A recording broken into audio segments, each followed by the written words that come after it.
Esta era uma data já agendada no nosso calendário paroquial como um momento de formação, né? Então, vamos pedir a Deus que nos abençoe neste tempo reservado à nossa comunidade, na certeza de que Ele se faz presente também em nosso meio. Em nome do Pai, do Filho e do Espírito Santo.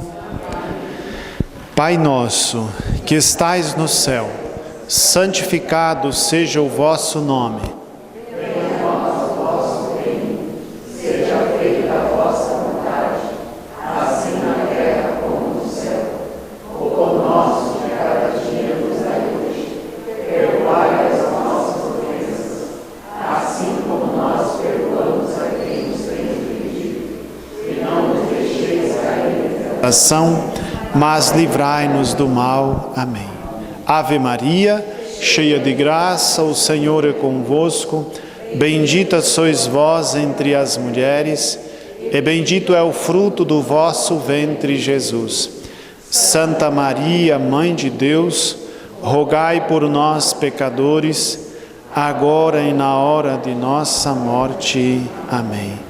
Senhor bom Jesus, Nossa Senhora do Carmo, Santa Bárbara, Sagrada Família, Maria Imaculada.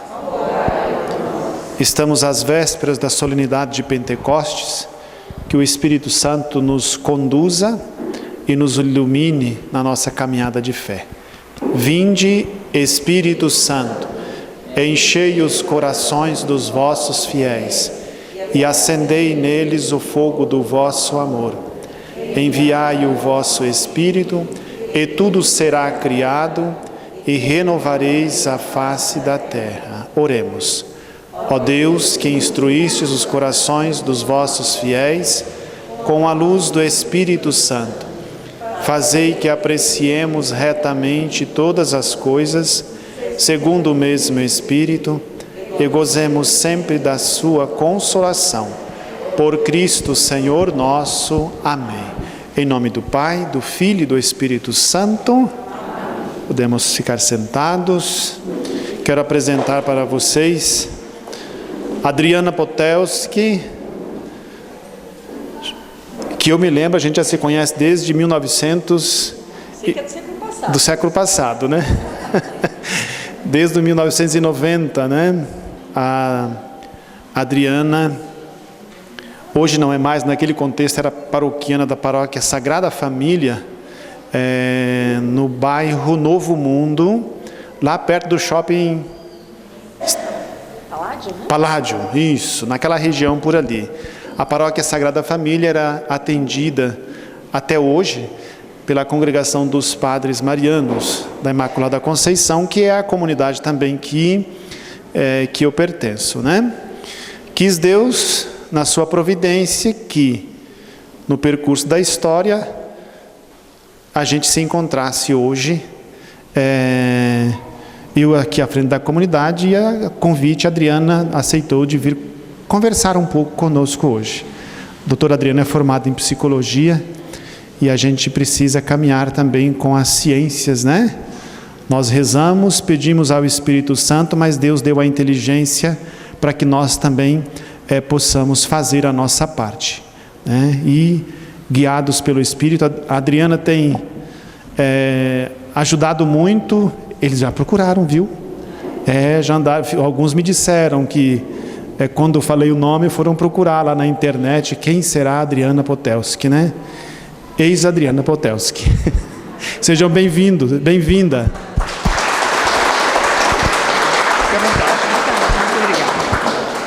Eu vou subir aqui, porque é sempre bom estar acima, né? Que daí ninguém fica com o pescocinho procurando a gente, né? Então vamos lá. O perigo está essas velas aqui, né? Tem que cuidar. Já pensou? Uma videocassetada? Não dá, né? Tem uma equipe pronta. Perfeito. Então, muito bem-vindos. Obrigada por estarem aqui nesse frio, né? Deve ter dado vontade de ficar embaixo do edredom, né? Então, Então eu estou aqui principalmente como pessoa, né? Vamos tentar tirar até esse doutora da frente, para que a gente possa estar mais pessoa a pessoa, colocando acima de tudo experiências que a gente vê, que a gente presencia, assim como vocês, né? E para iniciar a tarde de hoje, e nós vamos falar de temas pesados, né? O padre pediu para abordarmos como perdas, luto, né? E como no meio de tantas perdas, tantas coisas se reencontrar, né? Mas inevitavelmente eu lembrei de uma historinha que envolve pessoas aqui mais para essa região, né? Mas uma história muito antiga, de uma paciente muito antiga. Então eu estou formada há quase 30 anos, então lá, né? Áureos tempos. Provavelmente na época que eu conheci o senhor, né? Então uma jovem ainda solteira, muito fechada, muito embotada, né? Tímida demais. Eu consegui arrancar um sorriso dela lá pela 3ª sessão, quando ela elogiou uma calça minha, né? Eu falei, gostei da barra da sua calça. Ela falou, bem séria. Eu falei, sério? Pois é, eu comprei a calça, ela veio, encolheu, e eu mandei a mulher colocar um remendo. Ficou legal, né? Ficou estilosa, né? E ali, né, falando do remendo da calça, ela deu o primeiro sorriso. Ela era uma criança que tinha sido abandonada, rejeitada pela mãe, então ali nós já tínhamos a dor de um abandono, né? Então eu não sou amada, então as pessoas que são abandonadas às vezes chegam a pensar que é porque elas são más, que elas são ruins, né? Foi abandonada já desde bebê, então já começou não se sentindo amada. Foi adotada por uma mulher que ela chama de tia, né? Então assim, que conhecia de longe essa mãe, uma mulher solteira, que nunca tinha casado, um pouco mais velha, então adota aquela criança, antigamente meio a clandestina, né, como era antigamente. Hoje em dia, graças a Deus, as coisas estão mais ordenadas, e ela é criada então por essa tia, uma tia muito fechada, uma tia rude, durona, né, tipo polaco, italiano. Tem muito polaco, italiano por aqui?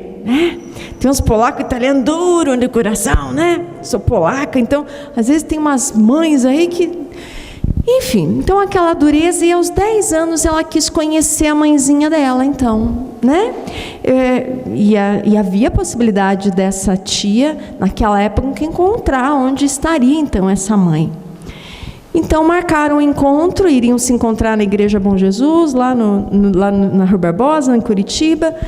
Ela lembra do vestidinho que colocou, né? Arrumando o cabelinho, ela é negra, né? Então colocou lacinhos no cabelo, toda para conhecer então a mãe. E a mãe não apareceu. Então ali era a 2ª vez que ela era abandonada, né? Então pensa o quanto a autoestima dela, tudo, né? Ali a gente entende o fechamento que ela fez com a vida, porque a mãe nem quis me conhecer, nem por curiosidade, né? Podia vir pelo menos por curiosidade, não veio. A vida passou, foi crescendo, e ela veio fazer a terapia por conta de depressão, enfim, os sintomas que ela estava tendo, e a gente foi aplicando as técnicas até que chegou no momento da vida intrauterina dessa paciente, sabe? E ali, qual era a cena? Era a mãe bordando um casaquinho branco, cheio de florzinhas coloridas, para o bebê. E ela imaginava o bebezinho nascendo, embora sabia que ia doar, pela pobreza, pela situação em que ela estava, por ser uma pessoa mais jovem, né? E sabia, mas ela imaginava aquele casaquinho que ela estava fazendo, né? Tricotando e fazendo os pontinhos coloridos, vestido naquele bebê. Quando essa paciente viu isso, ela se sentiu profundamente amada. Então ali não, essa mãe me amou em algum momento, né? Então ela fez esse casaco para mim. Então aquele casaco significava para ela: eu sou amada, eu sou alguém, né? Eu sou alguém. E isso instigou ela a procurar a mãe. E começou a busca. Então foi até um dia em que ela localizou o paradeiro, o endereço então dessa mãe, né? Ela me ligou, eu era solteira, então atendia até mais tarde no consultório, era mais 7 da noite. E ela me ligou: Adriana, eu descobri o endereço, mas eu estou sem coragem de ir, você vai ir comigo?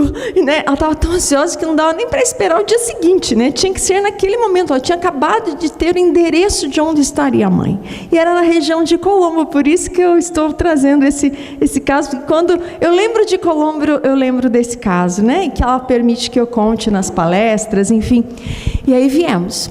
Daí eu passei, peguei ela, né? E era um dia mais chuvoso e tal. Demoramos para chegar, aquele trânsito que vocês sabem, né? Então, sei lá, umas 8h30 quando a gente chegou, num bairro bem simples de Colombo. Né? Fomos entrando e achamos a casinha simples. Batemos na porta, veio o atual marido dessa pessoa receber a gente, né? E a gente está procurando a dona fulana, né? Dele, pode entrar, né? Entramos na sala, ela foi se deitar, mas ainda, né, não é que está dormindo, tá no quarto, eu chamo ela. Aí veio aquela senhora muito simplória, também negra, né, olhando. Aí a minha paciente diz: a senhora sabe quem eu sou? Ela olhava assim, olhava. Aí o marido falou assim: eu estou achando vocês duas parecidas demais. Assim, então o marido já estava se tocando que ali tinha alguma coisa, né? E aí ela diz, né: eu sou a sua filha, fulana. Ela parou assim e foi procurando: padre, vem aqui um pouquinho, quero mostrar né, como que foi assim, né? Ela parou, digamos que a Luciana é o senhor, né? Ela parou assim e ela foi olhando a orelhinha. Ela ia fazendo o contorno da orelhinha da Luciana e dizia: é a tua orelhinha, né? Então reconheceu aquela criança pela orelhinha, né? Pode sentar, padre. Obrigada. Sabe, então assim, e naquele momento, o que foi que a Luciana quis saber? O que mobilizou a Luciana a entrar naquela casa? O que a gente viu lá na sessão da terapia? O casaquinho, não era? E aí a Luciana pergunta: mãe, e sobre um casaquinho branco? Na hora eu pensei assim: pronto, não tem casaquinho nenhum nessa história. Ela imaginou tudo. Aí perdemos a nossa vinda, né? Mas imediatamente, né? A mãe disse: sim, aquele casaquinho com as florzinhas coloridas, né? Ali a Luciana deu um sorriso tão grande, né? Porque sim, ela entendeu o quanto ela foi amada. E aí a gente descobriu que aos 10 anos, e depois a tia confessou isso, aos 10 anos, lembra que ela faltou? Ela nem soube. A tia tinha medo de perder a Luciana e mentiu, que avisou e mentiu toda a história, né? Porque senão ela teria ido, né? Então veja, eu tinha uma Luciana traumatizada, fechada, né? E por causa de um casaquinho, a Luciana floresce. A Luciana se torna quem ela é na essência, do jeitinho que Deus fez. E ela tem um sorriso tão bonito, aquela cara de fechada era só por causa dos traumas, só por causa dos enganos, né? De pensar que não valia nada, que não tinha valor. Então, por causa de um casaquinho, a Luciana voltou a ser Luciana como Deus sonhou. Então aqui eu trouxe essa história, porque nessa tarde que estamos precisando de vários casacos, que cada um de vocês encontre algum casaquinho perdido na história de vocês, sabe? Às vezes a gente esconde uns casaquinhos, perde uns casaquinhos no meio do caminho, e a gente precisa lá hoje voltar e resgatar, para se tornar quem de verdade nós somos. Combinado? Vamos em busca desses nossos casaquinhos? Né? Enfim, vamos começando então a falar de perdas, né? A história da Luciana tem assim várias perdas, a perda da mãe, enfim, né? De todo um contexto, mas nós vamos falar um pouquinho agora, nesse primeiro momento, sobre a própria morte, né? Quantos de vocês perderam parentes por Covid? Só para eu entender, assim, como é que é isso? Então, vários de vocês perderam pessoas próximas pelo Covid. Quantos perderam nesses 3 últimos anos alguém por outras doenças? Também perdi, né? Então aqui nós estamos num ambiente onde a maioria perdeu alguém pela própria morte, mas talvez não, algumas pessoas não levantaram a mão. Aí você vai dizer: ai meu Deus, mas eu nem perdi ninguém, vou escutar esse pedaço da palestra? Mas é que é assim, ó, quando a gente fala de morte, é um tipo de perda, mas perder um emprego também é uma pequena morte. Perder um marido que nos abandona, nossa, que morte, que acho que é até pior, né? Porque a gente não tem consolo, né? Não foi Deus que levou, cumpriu a missão, era a hora dele. Não, foi a morena, a loira, a ruiva que levou ele de mim, né? Então é pior ainda, porque quantas emoções a gente tem. Perder um filho que vai embora, a casa e vai embora e nos deixa, meu Deus do céu. Então, quantas perdas nós temos? Perder o status, né? Tinha determinado padrão financeiro, de repente veio a pandemia, ou a crise de Dilma, de todos os presidentes aí da nossa história, enfim, e daí você tem que recomeçar, sabe? Então, aposentadoria, meu Deus do céu, né? O que é viver com salário de aposentadoria? Misericórdia, né? Então, quanta perda da época em que a gente trabalhava e agora viver com isso. Então, a nossa vida, se formos olhar, né, nós vamos precisar lidar com perdas sempre, né? Então, na medida em que eu estou falando aqui das etapas do luto que foram elaboradas e vistas por Elizabeth Kubler-Ross, uma psiquiatra, psicóloga que se especializou sobre a morte, né? Então ela fala dos 5 estágios do luto. Então, quando eu estiver falando isso, se você não perdeu alguém pela morte, pensa se não é então o luto do emprego, do marido, do filho que se foi, da aposentadoria e outras perdas. Pode ser desse jeito? Né? Para todo mundo poder se sentir integrado aqui. O primeiro passo, a primeira fase que Elizabeth Kubler-Ross relaciona é a negação. Como assim negação? Às vezes a negação assim até da própria morte. Vocês já viram quando alguém vem contar? Por exemplo, eu lembrei agora daquele ator que fez uma novela, e na novela ele morria afogado, e depois ele morreu de verdade afogado. Lembram disso? Né? Então, eu lembro onde é que eu estava quando me contaram, sabe? E aí eu falei, mentira, né? É fake, imagina. Então, a primeira coisa que a gente pensa é mentira. Não pode, não é verdade? Não. Né? Então, a negação é meio que uma primeira reação natural da gente em várias perdas. Por exemplo, um casamento que já está falido, onde não tem mais amor, onde um não deseja mais o outro, é mais fácil negar que o casamento acabou. É mais fácil. Acabou porque não estão mais se unidos sexualmente, estão fazendo de conta que são uma família bonita para a paróquia, ou para a foto do Face, mas um trai o outro, ou enfim. Mas é mais fácil negar isso. E eu conheço pessoas que chegam a negar por uma vida inteira uma verdade. Porque a verdade vai nos desinstalar, né? Se eu ver que verdadeiramente o marido tem uma amante, como é que vai ser? Eu vou ganhar menos? O dinheiro vai ter que ser dividido? A casa vai ter que ser rachada? Então é mais fácil a gente ficar na negação. Tá ruim, mas tá bom. Que triste, né? E eu conheço pessoas que às vezes passam uma vida negando. Lembrei de uma outra situação onde a pessoa foi presa, ou o marido foi preso, certo?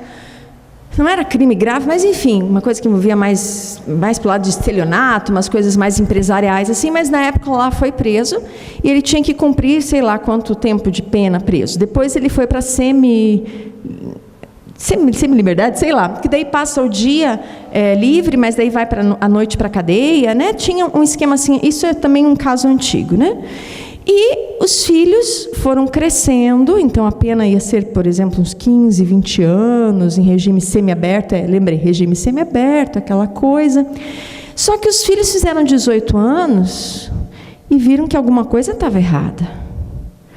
Por quê? Porque como que justamente no dia de Natal ele tinha que estar na cadeia e não em casa, né? Então, assim, começaram a perceber que a ordem das coisas estava esquisita e foram pesquisar, descobriram que o pai, na verdade, já estava solto há muito tempo.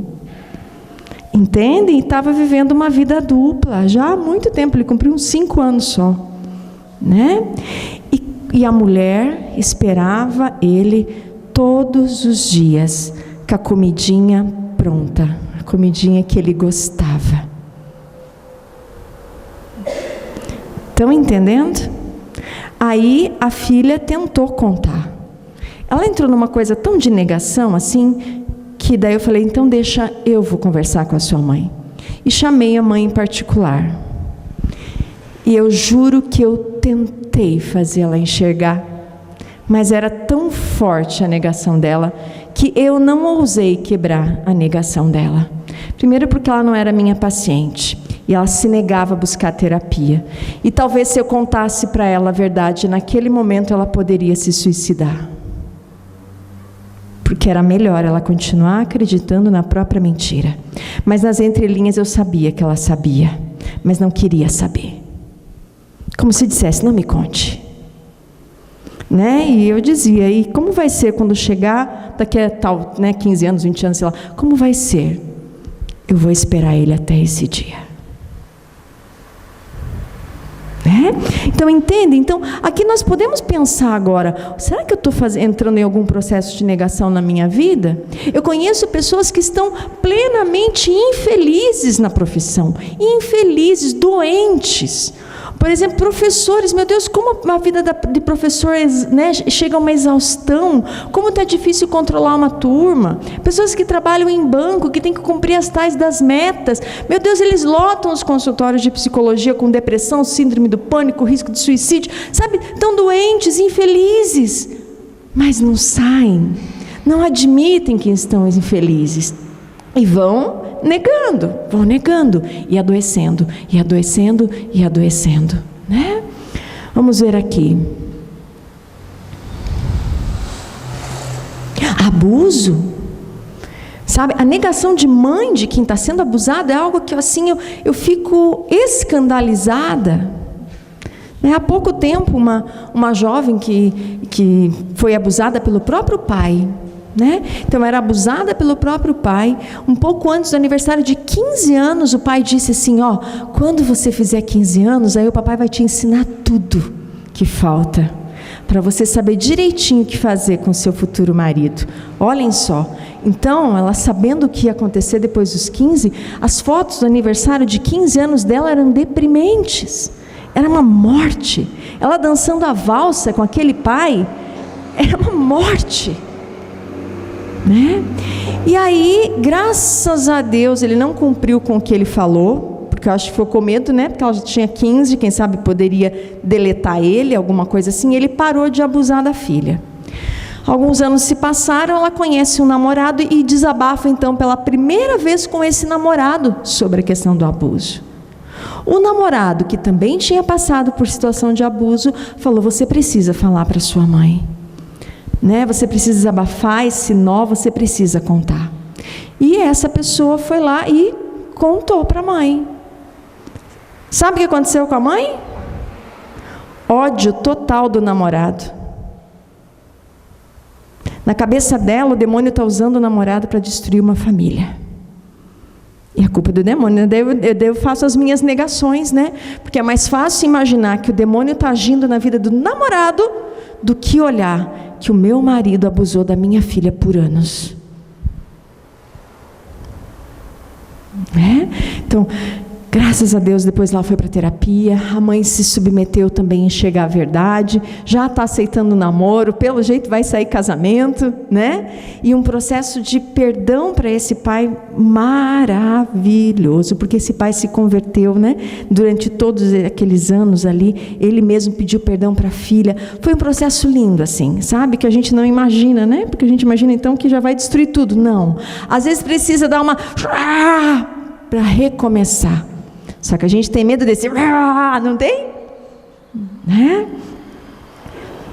No caso de uma pessoa que está muito doente, que recebe uma notícia de uma doença muito grave, ela pode entrar em negação sim, e pode negar até o momento final, como se não tivesse doente.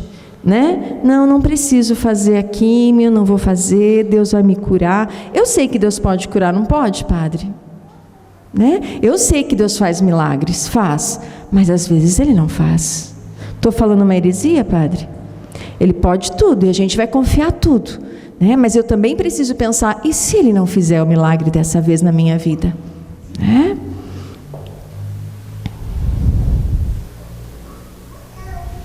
Negação, parentes que não querem ir no enterro. Então, na medida do possível, todos nós precisamos sim estar. Isso faz parte do processo de elaboração do luto. Nada de deixar crianças em casa, né? As crianças precisam ir nos velórios, tá? Por quê? Por que nós temos que negar a morte para as crianças? Se é a coisa mais certa da vida, né? Então, quanto antes a criança for aprendendo o que é a morte, menos assustadora a morte vai ser para ela, sabe? Então, de colocar... E não era assim na infância, a gente não ficava correndo em volta do caixão? Não dava medo de derrubar o caixão, às vezes, né? As crianças... Né? Sabe? Até me fez lembrar uma coisa forte, assim, forte demais, que está no livro Vencendo os Traumas que Nos Prendem, de uma menina de uns 10 anos, uns 8 anos, com a sua irmãzinha de 5 anos, e que presenciaram a morte da mãe, assassinada pelo pai, né? E ali, né, naquele luto, né, vivendo a morte da mãe, a mãe pedindo socorro para a filha, né? Socorro, filha! Gritava o nome da filha, a filha tadinha paralisou, porque pensa, a menina de 8, 9 anos, ela paralisou, né? Aí o marido foi esfaqueando lá, mas a mãe continuava gemendo, daí o marido pegou as 2 crianças e levou para frente da televisão e ligou o desenho animado bem alto, para que as crianças tentassem ouvir menos os gemidos da mãe até morrer. Né? Então as 2 crianças vieram para a terapia sem conseguir assistir desenho animado, porque o desenho animado lembrava os gemidos da mãe. Então nós tivemos que entrar com as técnicas para dessensibilizar esses sons da morte da mãe. Precisamos trabalhar com a culpa que a criança tinha de não ter reagido, de não ter feito nada. Ela se sentia culpada. Eu não salvei a minha mamãe, né? Então ela entra naquilo, eu tive que explicar para ela que o nosso cérebro reage. Diante de uma cobra, você pode pegar um machado e matar a cobra, outro vai paralisar, outro vai sair correndo, e que é uma reação do cérebro e que ninguém pode domar essa reação diante de algo grave. Então eu fui explicando, claro, na linguagem da criança. Então ela foi entendendo que a culpa não foi dela, que ela era só uma criança, mas... o pior de toda essa história foi que esse pai deixou essas 2 crianças 24 horas naquela casa com o corpo da mãe no chão. Então elas ficavam segurando o xixi, porque para ir no banheiro tinha que passar por cima do corpo da mãe. Então já bastava viver isso ainda 24 horas ali. E a outra coisa que a gente foi identificando com a maiorzinha é que ela tinha uma mágoa de Deus muito grande. Então ela tinha mágoa de Deus, sabe? Aí eu ali fazendo as técnicas e tal, no meio da técnica ela para mim e diz assim: tia, o que é um velório? Aí eu fui explicando, né? Um velório onde as pessoas que gostam da pessoa estão lá, às vezes passa a noite inteira no velório. Aí ela: no velório pode comer? Eu: pode, porque são muitas horas, as pessoas comem, né? No velório, não tem problema nenhum. Me intrigou aquela pergunta, né? Aí foi mais algumas perguntas, ela: agora eu entendi Deus. Deus deixou que eu e minha irmãzinha fizéssemos o velório da mamãe. Eu perdoo Deus. É muito forte, né? Eu perdoo Deus, né?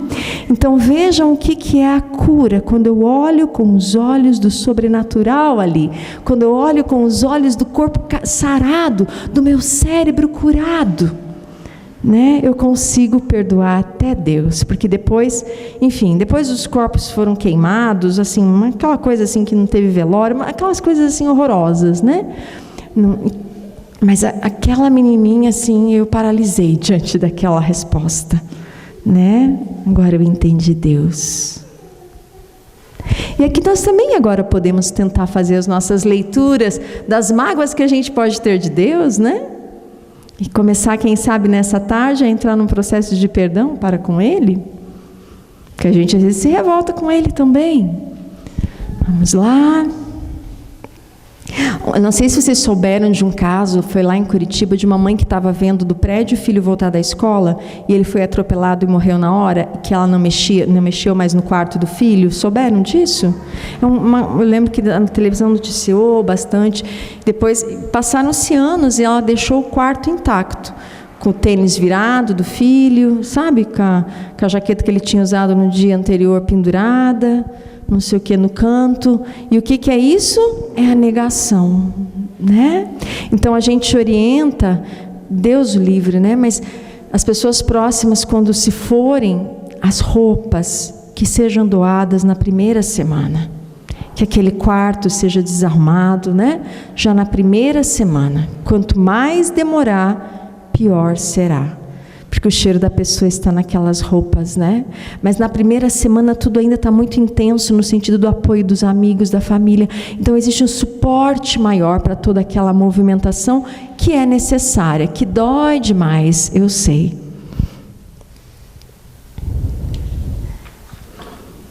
Eu entrevistei Vilma Torres. Vilma Torres é uma tanatóloga, ela já faleceu, ela morava no Rio de Janeiro, a gente foi até o Rio de Janeiro entrevistar a Vilma Torres, e assim, ela só estuda sobre a morte, vai para o velório fazer pesquisa de morte, vai para não sei aonde, né? Escreve doutorado, pós-doutorado.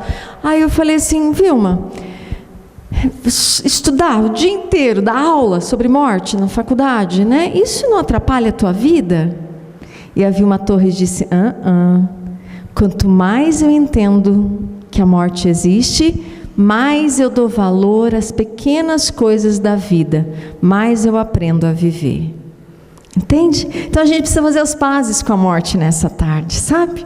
Tinha uma tribo indígena que dizia, quem não conhece a irmã morte, São Francisco falava da irmã morte, né? Não conhece nada sobre a vida, não conhece sobre amor, não conhece sobre o beijo da esposa, não conhece, né? Porque ela realmente é o contraponto da vida.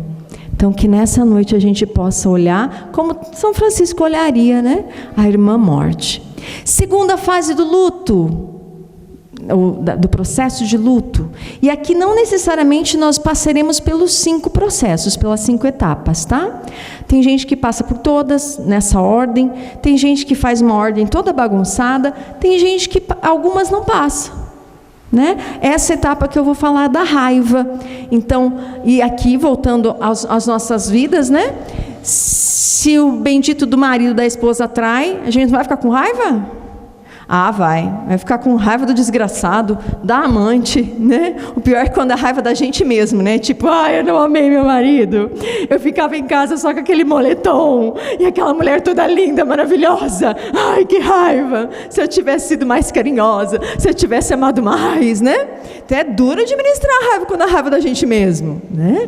Mas assim, eu prefiro, se alguém aqui foi traído, né? Tomara que não, né? E foi deixado, sei lá, eu prefiro a pessoa que sente raiva do que a que deprime, né?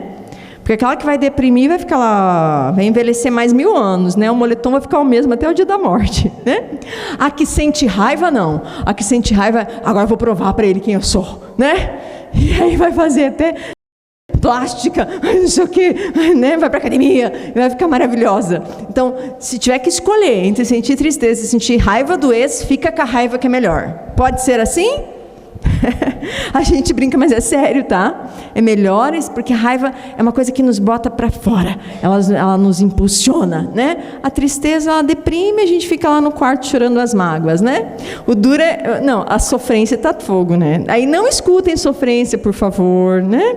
Se vocês têm filhos jovens, ensine os filhos a não sofrer muito tempo quando termina o namoro, quando o outro não dá bola. E eles são adolescentes, então a gente precisa ajudar o filho a treinar o cérebro, e a gente consegue treinar o cérebro, né? Então eu posso sofrer lá um mês de sofrência, deixa eu chorar um mês, mas passou um mês, já, né? Vamos lá, vamos para frente, né? Desliga o rádio, muda a música.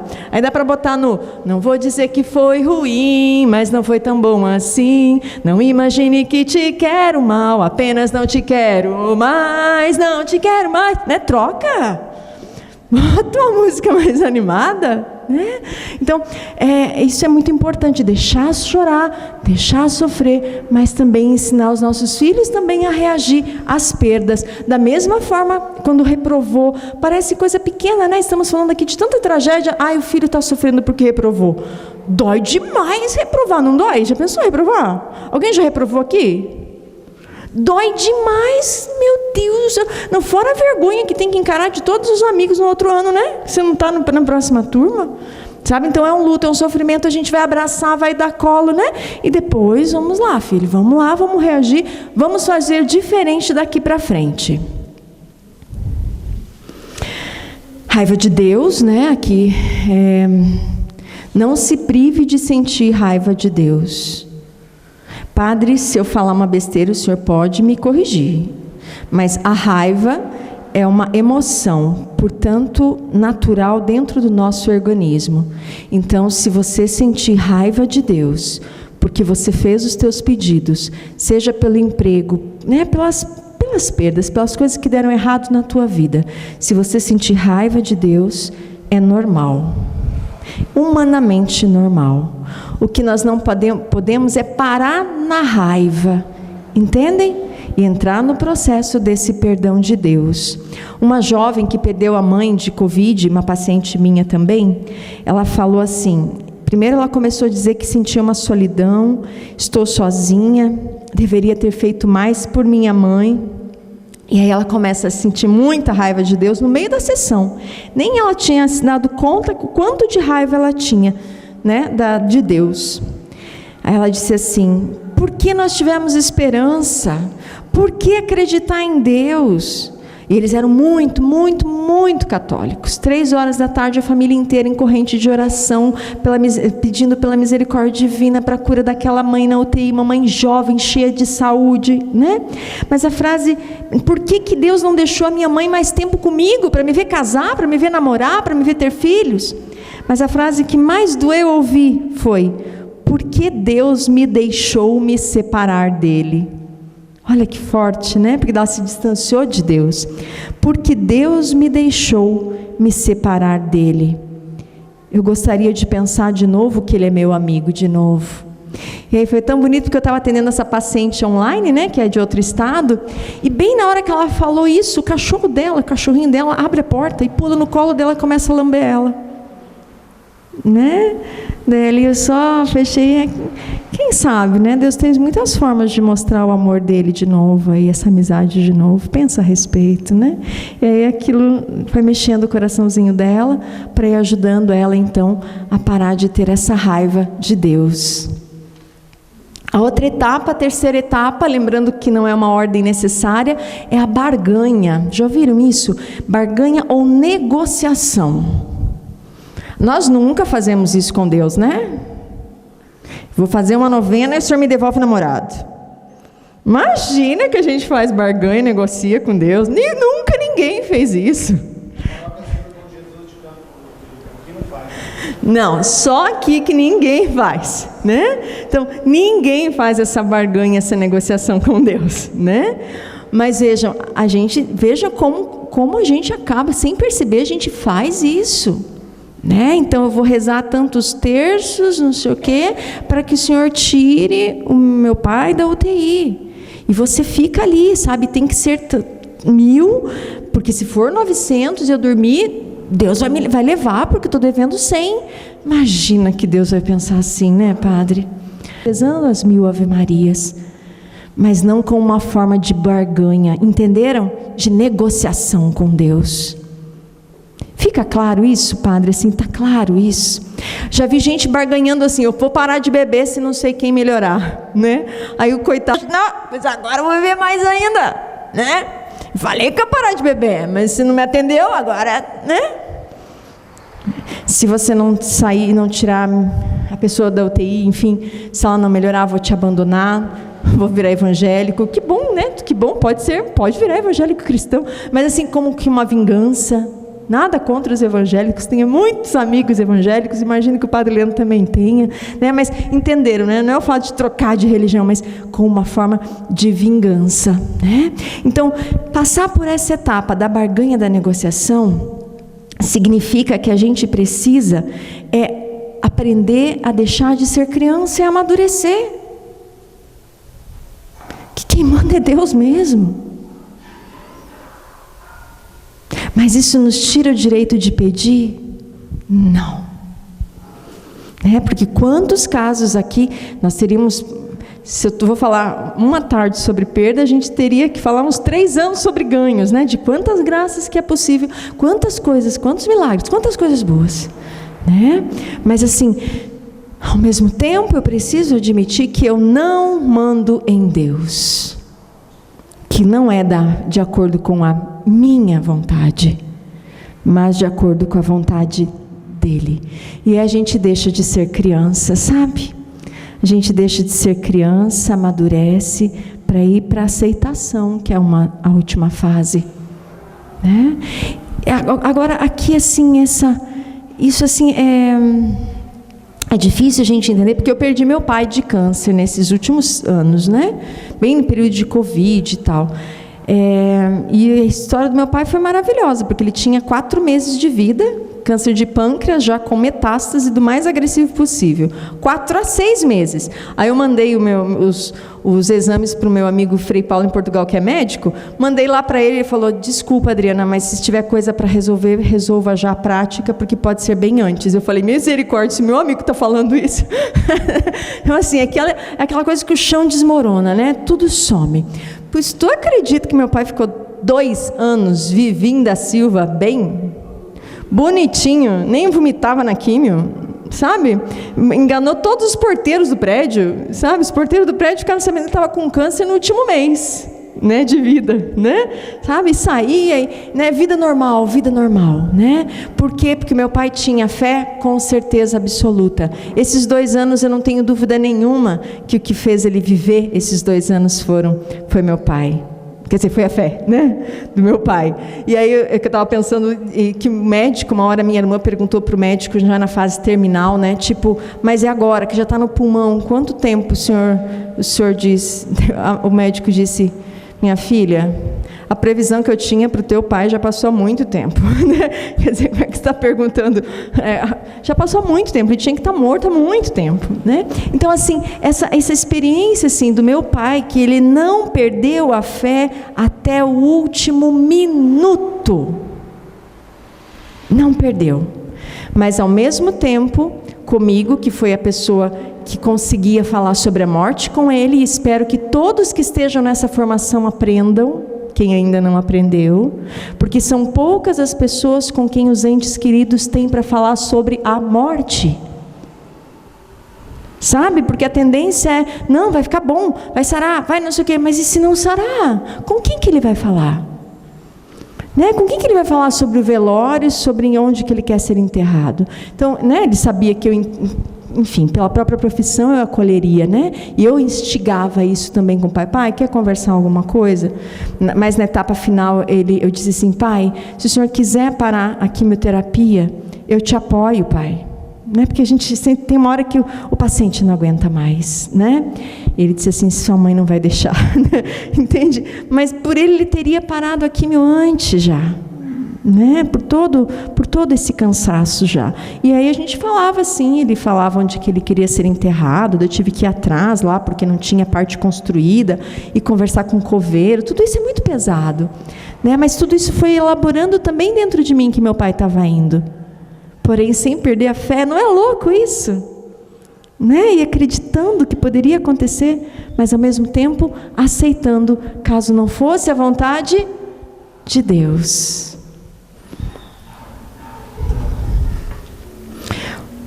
O outro estágio, aqui da barganha nós precisamos trocar, né? Eu vejo assim que para superar essa coisa, já que é para trocar, vamos trocar as memórias ruins pelas positivas, né? Vamos trazer as coisas boas. Lembrei do meu pai tirando um chocolate preto, diamante negro do bolso, chegando em casa do trabalho e me dando. Oh, coisa boa, lembrar do gosto daquele diamante negro, né? Então assim, sabe, trocar, não fiquem nas cenas do hospital, não fiquem nas cenas da pessoa mal, né? Tragam as memórias positivas. Eu lembro que 3 dias ali antes da morte do meu pai teve aquela melhora, sabe, dos 3 dias antes. Vocês sabem que os médicos já entenderam por que isso acontece? Quem não entendeu ainda a história da melhora dos 3 dias antes? Assim, a medicina já identificou que o corpo sabe que está morrendo, o organismo sabe, né, que está morrendo. Então, o próprio organismo libera tudo o que ele tiver de melhor guardado.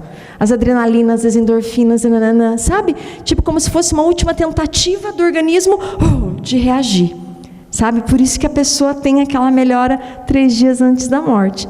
Por sorte, era eu que estava naqueles 3 dias com meu pai, né? Então ele estava bem, a gente já estava achando que era um milagre, né? Porque, sabe, falando tal, não sei o quê. Daí só no banheiro que eu fui por trás, enquanto ele estava escovando os dentes e tal, eu fiquei segurando ele por trás para ele não acabar, né, desfalecendo ali, se machucando, né, desmaiando, sei lá, pela fraqueza. Aí, né, ele escovou o dente lá, não sei o quê. Aí ele levantou assim, e ficamos nós dois nos olhando no espelho, né? Eu atrás dele, assim, rosto com rosto, né? Daí a gente é bonito, né? Oh, esse olho, né? Sabe? E ali, eu acho que ali foi a nossa despedida, assim, sabe? A gente sabia ali que, né? E vejam como é forte. Meu pai se dedicou muito, muito à vida profissional dele, muito. Coisa que se ele se arrependeu, sim. Deveria ter trabalhado menos. Ele tinha orgulho de dizer que trabalhava 24 horas por dia, né? 24 não, mas eu trabalho 18 horas por dia, eu trabalho 14 horas por dia, né? O patrão dele ficando rico, porque nem hora extra ele recebia. Mas enfim, né? Era orgulho, ele coordenava aquela equipe. Enfim, depois vieram os netos, ele parou de trabalhar, ele viu que ele tinha errado, mas isso já estava tudo bem entre nós, né? Mas naquele último dia, que ele falou e tagarelou a tarde inteira, em nenhum minuto, ele falou da vida profissional dele. Então vamos pensar nessa tarde aqui, que coisas realmente importam na nossa vida, sabe? E talvez a gente está dando, né, 14 horas para uma coisa que 3 dias antes da morte você não vai nem lembrar que existia. Sabe? Daí ela lembrando, né, de me vendo no berçário, que disse que eu abri o olhão e fiquei olhando para ele, né, que ele saiu correndo atrás da enfermeira, com medo que a enfermeira ia me roubar, porque a enfermeira me levou lá acho que para teste de pezinho, sei lá o quê. Sabe? Então ele ia relembrando e contando, e a gente ali, sabe? Então, aqui parem e pense agora, assim, o que os seus filhos vão lembrar de vocês quando eles estiverem no final da vida, né? Porque ele contava de mim, contava do vô, da avó, da tarrafa que caiu em cima dele, que ele podia ter morrido e não morreu, que não, sabe? Então, o que os nossos filhos falarão de nós, né? E o que vocês vão estar falando nesse 3º dia antes da morte? Vocês têm isso claro? Aliás, quanto tempo nós temos por dia? Nós temos quantas horas mesmo? 24? 24 horas por dia, nós temos que 8 horas do dia dormir, certo? Combinado? Nós temos que 8 horas por dia trabalhar. E arrasem trabalhando. Arrasem, porque como os monges dizem, o trabalho é só um pretexto que Deus usa para nos colocar no meio das pessoas, para a gente cumprir nossa missão, né? Seja de varrer rua. Porque uma rua bonita, tudo que é bonito irradia Deus. Então, se você vê uma rua bonita, né, você se sente bem. Você vê uma coisa suja, né? Então, assim, por menor que seja, você está aqui para cumprir a tua missão nesse mundo, os dons que Deus deu para você nesse trabalho. Então, o trabalho é um lugar excelente. Então, arrasem enquanto profissionais. Então, 8 para dormir, 8 para trabalhar. Sobrou quantas horas do dia? 8. Sobra 8 horas. 8 horas para a gente amar os nossos amados por dia. Vocês já pensaram nisso? 8 horas por dia para amar os nossos amados. O que nós estamos fazendo com essas 8 horas? Aliás, aqui eu vou me tirar agora da pergunta, que depois do intervalo eu vou contar o que eu faço nessas 8 horas. Mas o que vocês fazem nessas 8 horas por dia com os amados de vocês, com o marido de vocês, antes que venha a ruiva loira ou a morena roube ele de você, né? O que vocês estão fazendo com os filhos, antes que venha a tecnologia, o traficante, sei lá quem, roube ele de vocês. O que vocês estão fazendo com vocês, antes que venha a irmã morte e te leve. É muita hora por dia que a gente tem para fazer coisa boa, né? Para ser feliz e para amar, né? Bom, a outra etapa, a 4ª etapa, posso só concluir, padre? Né? Vai atrasar um pouquinho o previsto aqui, mas depois a gente encurta a outra, mas a outra etapa é a depressão. Assim como a gente vai se permitir sentir raiva de Deus, também a gente vai se permitir chorar, sim, quando alguém se for. Né? A gente só não pode parar nessa depressão. Atenção à depressão dos homens. As mulheres ficam mais chorosas, os homens ficam mais agressivos, sabe? Então, então assim, o homem está sofrendo a morte de um filho e tal, e está agressivo, precisa de antidepressivo também, de terapia, se isso virou um trauma, se a pessoa não consegue sair do luto, né? Quando eu digo virou um trauma, é porque o cérebro não consegue mais reagir, então precisa ser tratado, tá? A depressão, às vezes, está muito ligada à nossa culpa, então eu deveria ter feito alguma coisa, deveria ter amado mais, deveria ter, sabe? Esse deveria ter. Tem muitas músicas, né? Trembala, aquela música que fala, é Trembala que fala, né? Ame mais, não é essa? Quem é mais jovem, né? Tem muita música que nos acorda para essas coisas. Isso é terrível. Embora, padre, eu acho que essa sensação de que a gente deveria ter amado mais, por mais que você foi um filho super presente, tudo, o nosso amor é tão pequeno que eu acho que sempre ficaríamos com a sensação de que poderíamos ter amado mais, porque o nosso amor não é pleno como o de Deus. Segue meu raciocínio? Né? Mas às vezes a gente vai admitir, não, realmente eu trabalhei 14 horas por dia, 18 horas por dia. E não amei como deveria ter amado. Algumas pessoas em depressão sentem culpa de voltar a sorrir. A Cissa Guimarães, que perdeu o filho, né, skatista, anos atrás, ela disse que a primeira vez que ela deu uma gargalhada dela, né, porque ela dá aquelas gargalhadas, né, primeira vez que ela deu uma gargalhada, ela fechou-se de novo, porque ela ficou culpada. Como que eu vou sorrir de novo se meu filho está morto? Né? Então sim, vai voltar a sorrir sim, porque se você tivesse morrido e visse aqui as pessoas que você ama sofrendo, não ia dar vontade de descer lá do céu e dizer, cara, já passou um ano, vai ser feliz, eu quero você feliz, né? Então as pessoas que se foram, o que elas mais desejam, se elas nos amavam, elas querem que a gente esteja bem. Eu tenho certeza que meu pai quer que eu esteja muito bem, né? E a gente tem tantos mistérios, né? Já pensou se eles sentem que a gente está mal? Aí não vamos entrar nessa parte, porque aí não consigo, daí o padre Leandro que vai ter que assumir, né? Porque são os mistérios que a gente não entende. Aquela música do Nelsinho Correia, se tivéssemos um violeiro aqui, a gente podia cantar, né? Como é que é? Só se tem saudade do que é bom. Como é que é o resto? O refrão é assim, ó. Só se tem saudade do que é bom. Se chorei de saudade, não foi por fraqueza, foi porque eu amei, né? Só se tem saudade do que é bom. Se chorei de saudade, não foi por fraqueza, foi porque eu amei. Que a gente chore de saudade porque amou, né? Aí dá para chorar um choro gostoso. Aí você chora sorrindo, sabe o choro sorrindo? Né? Que a gente chore sorrindo desse jeito. Uma amiga minha que perdeu o bebê com 6 meses de gestação, meses depois o marido diagnosticado de câncer e morre em 6 meses, enfim, ela perde as 2 pessoas mais importantes da vida, todos os sonhos, psicóloga, ela manda a secretária cancelar todos os atendimentos e entra em depressão, trancada no quarto escuro. E aí ela teve um sonho com o marido dela. O marido disse que ela estava num buraco e o marido no alto, assim. Ele dizia, venha, venha, venha. E ela começou a subir. Diz que rasgava a calça jeans dela, porque tinha tocos. E ela começou a subir, subir, subir, subir. Diz que subiu num lugar muito lindo, indescritível, como ela fala. E o marido dela olhou para ela e falou assim, então, você tem que sair daí, para um dia chegar aqui. E sumiu. Gente, ela acordou. Já era de manhã. Deu às 8 horas, já ligou para a secretária, né? Pode marcar toda a agenda de novo com os pacientes, sabe? Então, assim, a gente precisa sair do buraco, porque os nossos amados não estão mais no buraco, né? Eles não estão mais lá, né? E aí a última etapa é a aceitação, né? Então, quando eu vou elaborando os meus sentimentos, todas as coisas, então eu entro para a aceitação. Mas a aceitação compreende uma nova realidade, constituída pela ausência, ao mesmo tempo da presença de quem partiu.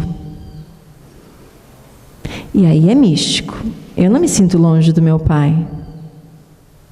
Não me sinto. Também não acho que ele está aqui com uma alminha penada, não. Tem lugar muito mais interessante para estar. Né? Mas se a gente pegar lá Romanos, não está escrito que o amor é mais forte que a morte? Não está escrito isso? É mais do que a morte. Né? E eu não tenho dúvida do amor do meu pai por mim e do meu amor por ele. Então parece que a gente sente ainda mais esse amor. Falei heresia? Falei besteira, padre? Né?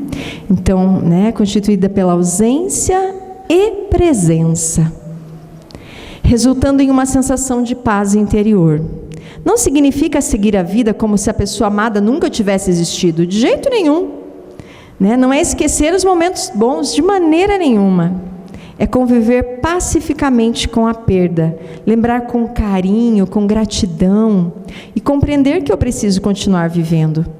Compreender a finitude da vida, é isso, é aceitação, né? Aceitar.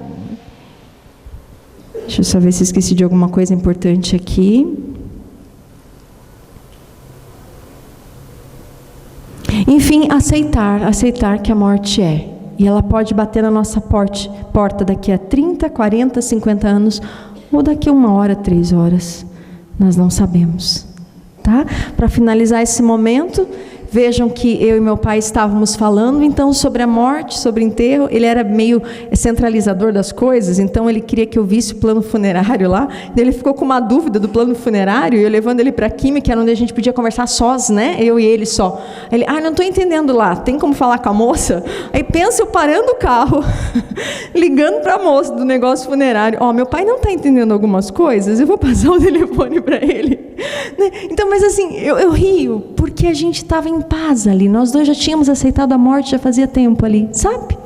Nós já tínhamos aceitado e estávamos pensando em tudo isso. Para mim, Adriana, pessoalmente, o maior medo, para mim, o pior momento de um enterro, de um velório, é quando chega o caixão, né? Que é quando abre aquela tampa e você vai ver a pessoa ali, né? Para mim, isso é sempre o pior. E eu acho que é o momento mais comovente para todo mundo ali, os parentes, quem está ali. Então, esse era o meu medo.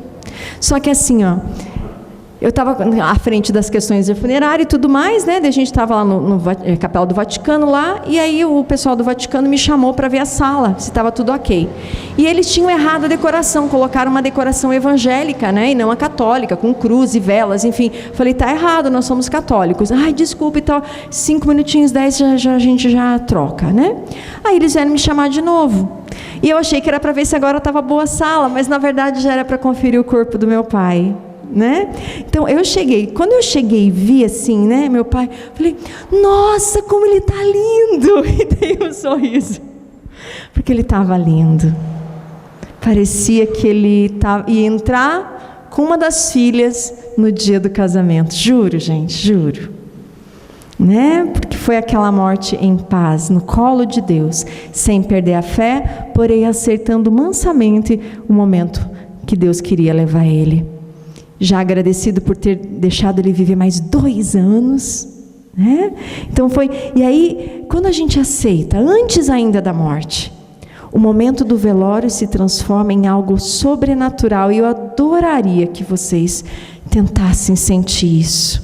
Eu me sentia num retiro, sabe, no retiro que você sente aquela, né? E era tão bonito que tinha algumas pessoas consagradas da escola do meu filho, religiosas, né? Gente, elas conduziam as músicas e em nenhum momento, nenhuma delas lembrou de cantar Segura na mão de Deus, graças a Deus. Né? Como música triste. Né? Se bem que eu estou fazendo as pazes com a música, porque outro dia escutei que a interpretação dessa música ela não foi feita para os mortos. Se as águas do mar da vida vierem te afogar, segura na mão de Deus e vai. É feito para os vivos essa música. A gente que pegou a letra e, né? Se as tristezas dessa vida querem te sufocar, segura na mão de Deus e vai. Segura na mão de Deus. É uma música de vida. Vai, meu filho. Tá sofrendo, não sei o quê. E vamos para frente.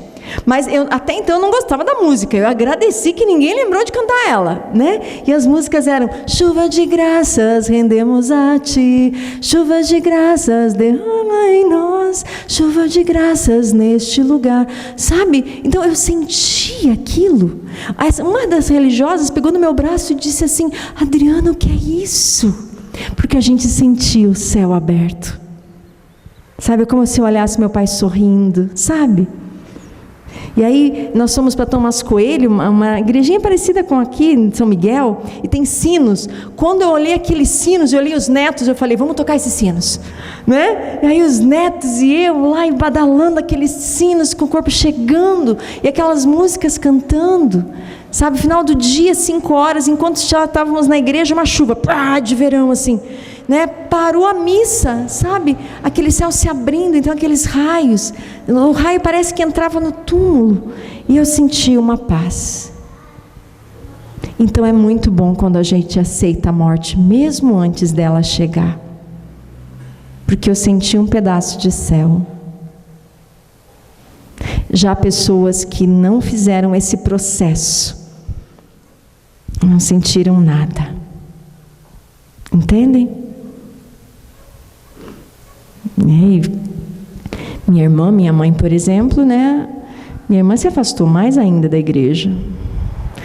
Voltou-se muito na época da doença.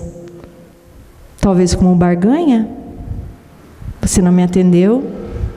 Entendem? Né? Enfim, então eu convido vocês a essa aceitação. Pode ser? Vamos cantar uma música aí? Alguém quer puxar? Padre, canta. O senhor é bom de cantar. Pega aqui o microfone agora e canta alguma coisa. Puxa alguma coisa. Vai virar cantor agora. Adriana, muito obrigado. Não acabou ainda, mas eu quero agradecer. Eu creio que vocês já escutaram eu dizendo, né, que infelizmente nós católicos, apostólicos, romanos, seguidores de Jesus Cristo ressuscitado, não cristianizamos a morte ainda.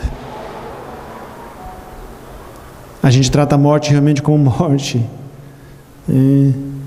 Dom Roberval, você conheceu Dom Roberval, do Mosteiro da Ressurreição em Ponta Grossa? Ele dizia que os primeiros cristãos, quando sepultavam os seus mortos, não colocavam a data de nascimento e a data da morte. Eles escreviam, por exemplo, Leandro está na vida, Adriana está na vida, José está na vida. Então, na linguagem que você nos traz como profissional, né, de psicologia, é muito bom, né? É muito bom escutar isso. E aqueles que se foram, os nossos entes queridos, né? Você está contando do teu pai, estava lembrando do meu. Quando meu pai faleceu, tudo foi muito rápido de enterro. Tinha um irmão no Rio de Janeiro, um em São Paulo, e eu e o outro com a mãe em casa, né? O do Rio de Janeiro pegou um avião, veio até Curitiba, o de São Paulo pegou o carro, pegou ele no aeroporto, tinha mais 400 quilômetros para poder chegar em casa, ver lá o pai e enterrar. E nesse processo, quando o pai estava para morrer, que eu disse para eles: grave alguma coisa, não vai dar tempo de vocês chegarem. Não vai dar tempo. Então, o que vocês querem que eu diga para o pai? O caçula disse lá, escreveu um texto: diga para o pai que nós vamos guardar as melhores recordações dele. O do Rio de Janeiro falou assim: é a minha frase também. Fui lá na cabeceira da cama do meu pai que estava morrendo, eu disse: pai, João e o Márcio disse que nós vamos guardar as melhores recordações. É interessante que eles chegaram no velório 6 horas da manhã. Estava eu, a mãe, os irmãos, os parentes, né? Estava lá o pai no caixão. E aí, quando chega, é aquele impacto, né? Todo mundo chora, o cachorro chora, né? Todo mundo, né?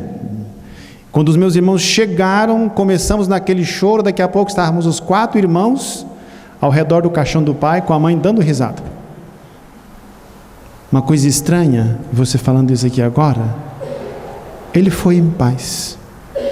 Hoje eu peço ajuda assim para São José, para São Pedro, mas de vez em quando eu falo assim: pai, o teu sangue está na minha veia, sabe? E você está do outro lado. Eu sei que São Pedro é bom, que São José é bom, mas o Senhor me conhece. Então, ajuda nós, né? E ajuda os paroquianos da paróquia Senhor Bom Jesus também, né? Esse processo fazer esse processo de passagem, né? De vida, não de luto. Bom, a palestrante é você, né? O cantor sou eu. Vamos ficar de pé? Me ajudem. Me chamastes para caminhar na vida contigo. Decidi para sempre seguir-te, não voltar atrás. Me puseste uma brasa no peito e uma flecha na alma. É difícil agora viver sem lembrar-me de ti. Te amarei, Senhor. Te amarei, Senhor. Eu só encontro a paz e a alegria bem perto de ti. Te amarei, Senhor. Te amarei, Senhor. Eu só encontro a paz e a alegria bem perto de ti.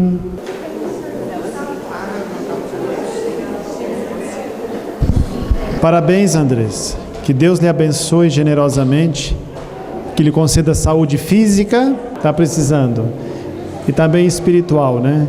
Que através da espiritual chegue a física. Rezemos por ela pela passagem do seu aniversário. Ave Maria, cheia de graça, o Senhor é convosco. Bendita sois vós entre as mulheres, e bendito é o fruto do vosso ventre, Jesus. Santa Maria, Mãe de Deus, rogai por nós, pecadores, agora e na hora de nossa morte. Amém.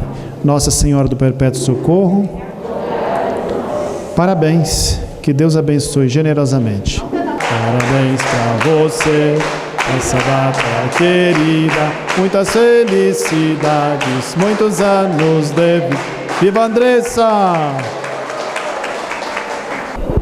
Podem sentar, amados de Deus, e vamos em frente, né? Olha, está até saindo uns raizinhos de sol, oh, coisa boa, né? Muito bem, nós começamos a falar da morte, mas agora a gente vai falar do começo, antes de tudo. Vamos falar da nossa concepção? O que vocês acham? Vamos começar lá do começo agora? Aliás, a gente poderia começar antes mesmo do começo, né? Porque a gente já sabe que parte de nós vem dos nossos antepassados, não vem? Que droga, né? Tem umas coisas ruins que vem deles, não vem? E o duro é que já foi comprovado, inclusive, que as nossas heranças, a gente chama, numa abordagem que eu atuo da psicologia, a gente chama de herança transgeracional, né? A renovação talvez chamaria de cura de gerações, é isso, padre? Né? Cura de gerações, né? Mas a medicina já conseguiu, então, através das pesquisas, comprovar que isso não é só coisa da nossa cabeça, não. Eles fizeram um teste, um dos testes, né, a respeito da questão genética. Eles pegaram ratinhas e treinaram a ratinha para ter medo de flor de cerejeira, certo? Numa caixa de Skinner. Caixa de Skinner é uma caixa que parece uma gaiola, onde tem os botõezinhos lá, que daí aciona para dar uma gota d'água, aciona para sair a comidinha, e o botãozinho vermelho é do choquinho. Tadinhos os ratinhos, mas é essa tal da caixa de Skinner. Então, quando o ratinho chegava perto da flor de cerejeira, pá, né? Ou seja, o ratinho logo aprende que aquilo lá machuca, então não chega perto de flor de cerejeira. Inclusive, depois tira a flor de cerejeira e deixa só o cheiro da flor. Então, se o ratinho sente o cheiro, já sai correndo para o outro lado, porque senão sabe que vai ganhar um choquinho de injeção, né? Enfim, treinaram as ratinhas. Agora, o mais impressionante é que os filhotes das ratinhas já nasciam com medo de flor de cerejeira. E eles até para ver, então a influência da vida intrauterina, porque talvez quando estava dentro do ventre, ela sentiu um cheiro e ficou com medo e o bebê sentiu, para tirar inclusive isso, teve até bebê de proveta lá, dos ratinhos, lá dos filhotinhos, para que não tivesse, então a influência intrauterina, toda aquela pesquisa, e aí foram fazendo o mapeamento da parte ali, do genoma, da parte genética dos filhotinhos, e se verificou que, infelizmente, havia uma alteração numa determinada enzima, inclusive, dos filhos de ratinho. Então não é só uma coisa teórica, já está comprovada que a gente herda dos nossos antepassados realmente algumas características, marcas genéticas que podem fazer a gente a ter determinadas reações ou não. Agora a gente já começa a pensar, tipo, eu sou teimosa por causa da minha avó, igualzinha a minha avó. Meu marido, o pai do marido, mas é o escarrado ali, Não sei quem, ladrão, vigarista, meu irmão lá, ladrão, vigarista igual outro tio. E a gente começa a ir atrás dessas tranqueiras, E a gente pensa, meu Deus, mas então a gente está fadado a viver a vida dos nossos parentes que estão lá para trás. Que droga, meu Deus do céu, o que faz com esse negócio?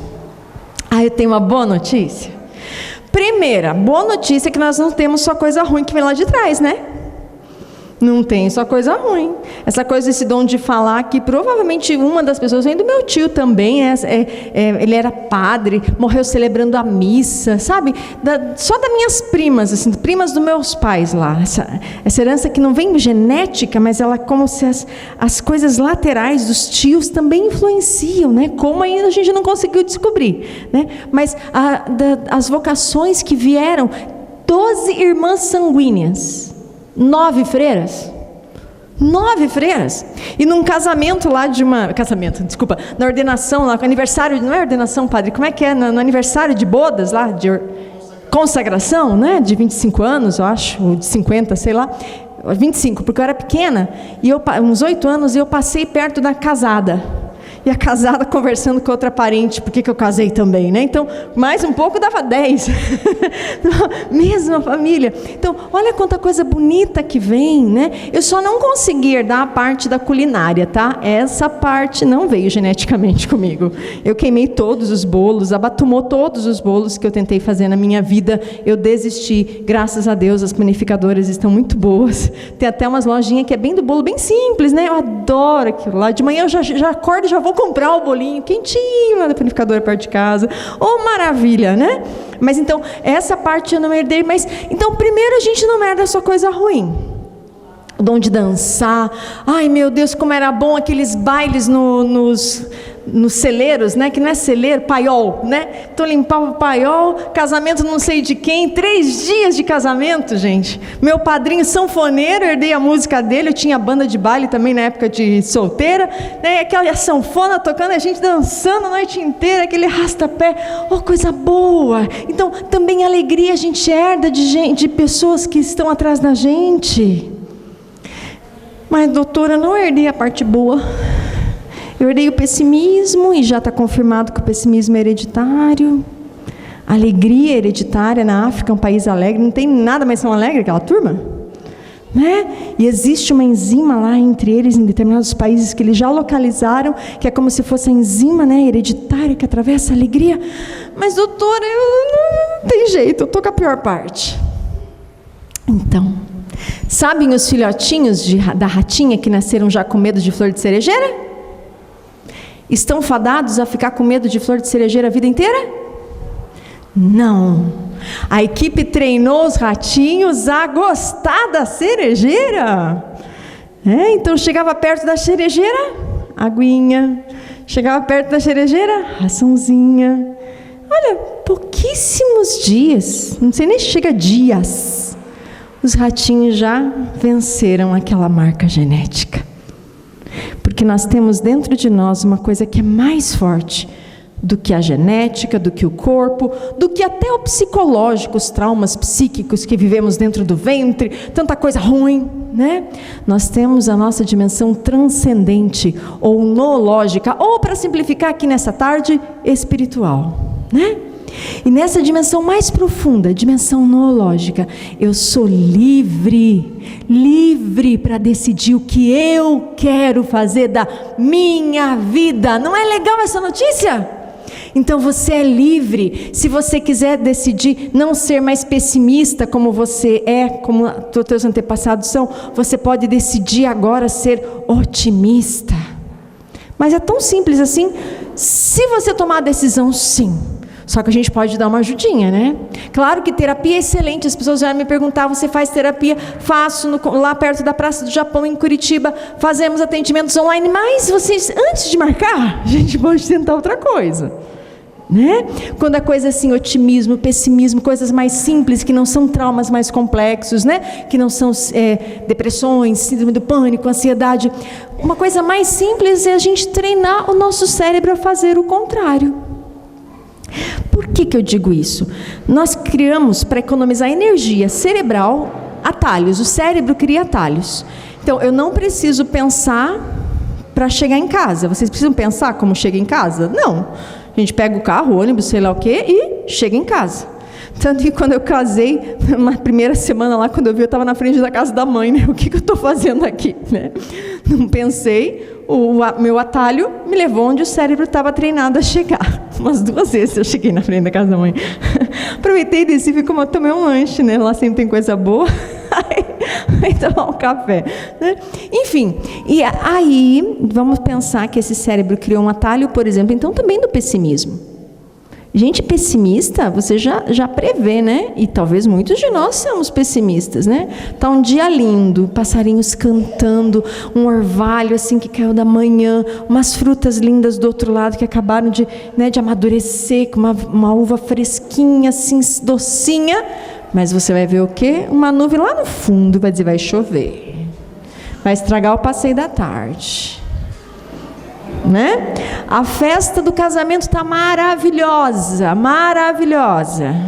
Você viu que os morangos do bolo estavam meio murchos? Você não viu que estava meio murcho? Sim, está meio azedinho, né? Gastaram R$100.000 na festa, mas ela percebeu que tinha um morango lá que cai. No pessimista vai cair o morango que está murcho mesmo, entendeu? Chama, vai cair o murcho, né? Porque a gente chama, a gente atrai aquilo. Tá? Uma vez eu estava andando no Barigui e o ritmo que eu estava dando os passos era exatamente a mesma velocidade de duas pessoas amigas que estavam caminhando atrás, um rapaz e uma moça. E a mulher, não jovenzinhos, né? Pessoas.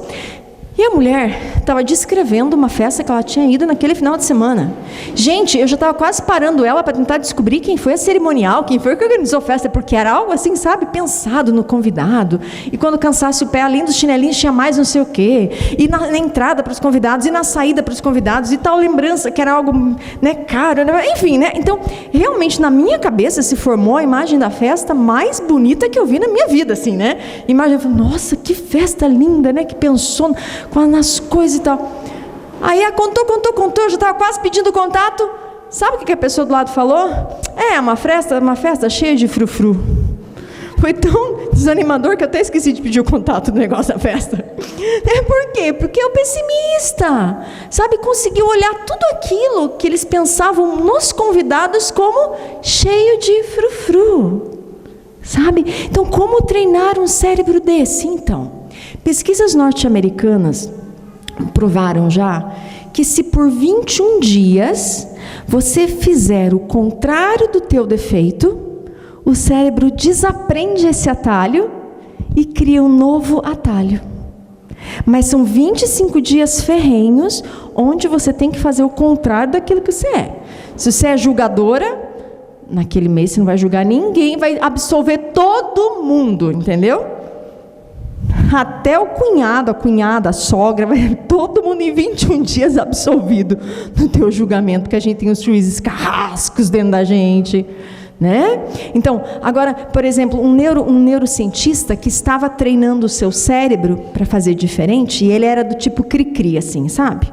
Né? Tipo, isso aqui tá, né? Isso aqui não tá bom. Era cri-cri, e principalmente com a esposa, cri-cri. E ele, eu tenho que parar de ser cri-cri com a minha esposa. E ele ali estudando também o cérebro, não sei o quê. Então ele tinha que causar, ao invés de cri-cri, criticar, tinha que então fazer elogios. Era esse o atalho que ele queria criar, né? Aí subentende-se no texto que o casal, né, no final de semana, fez um amor bem lindo, bem unitivo, bem sagrado, bem como Deus imaginou, né? Essa é aquela coisa bem linda, aquela cena romântica, a mulher levanta da cama, amor, vou fazer o teu café da manhã, né? Lá nos Estados Unidos, então ele já ficou imaginando o bacon, e o bacon gostoso dos Estados Unidos, gente.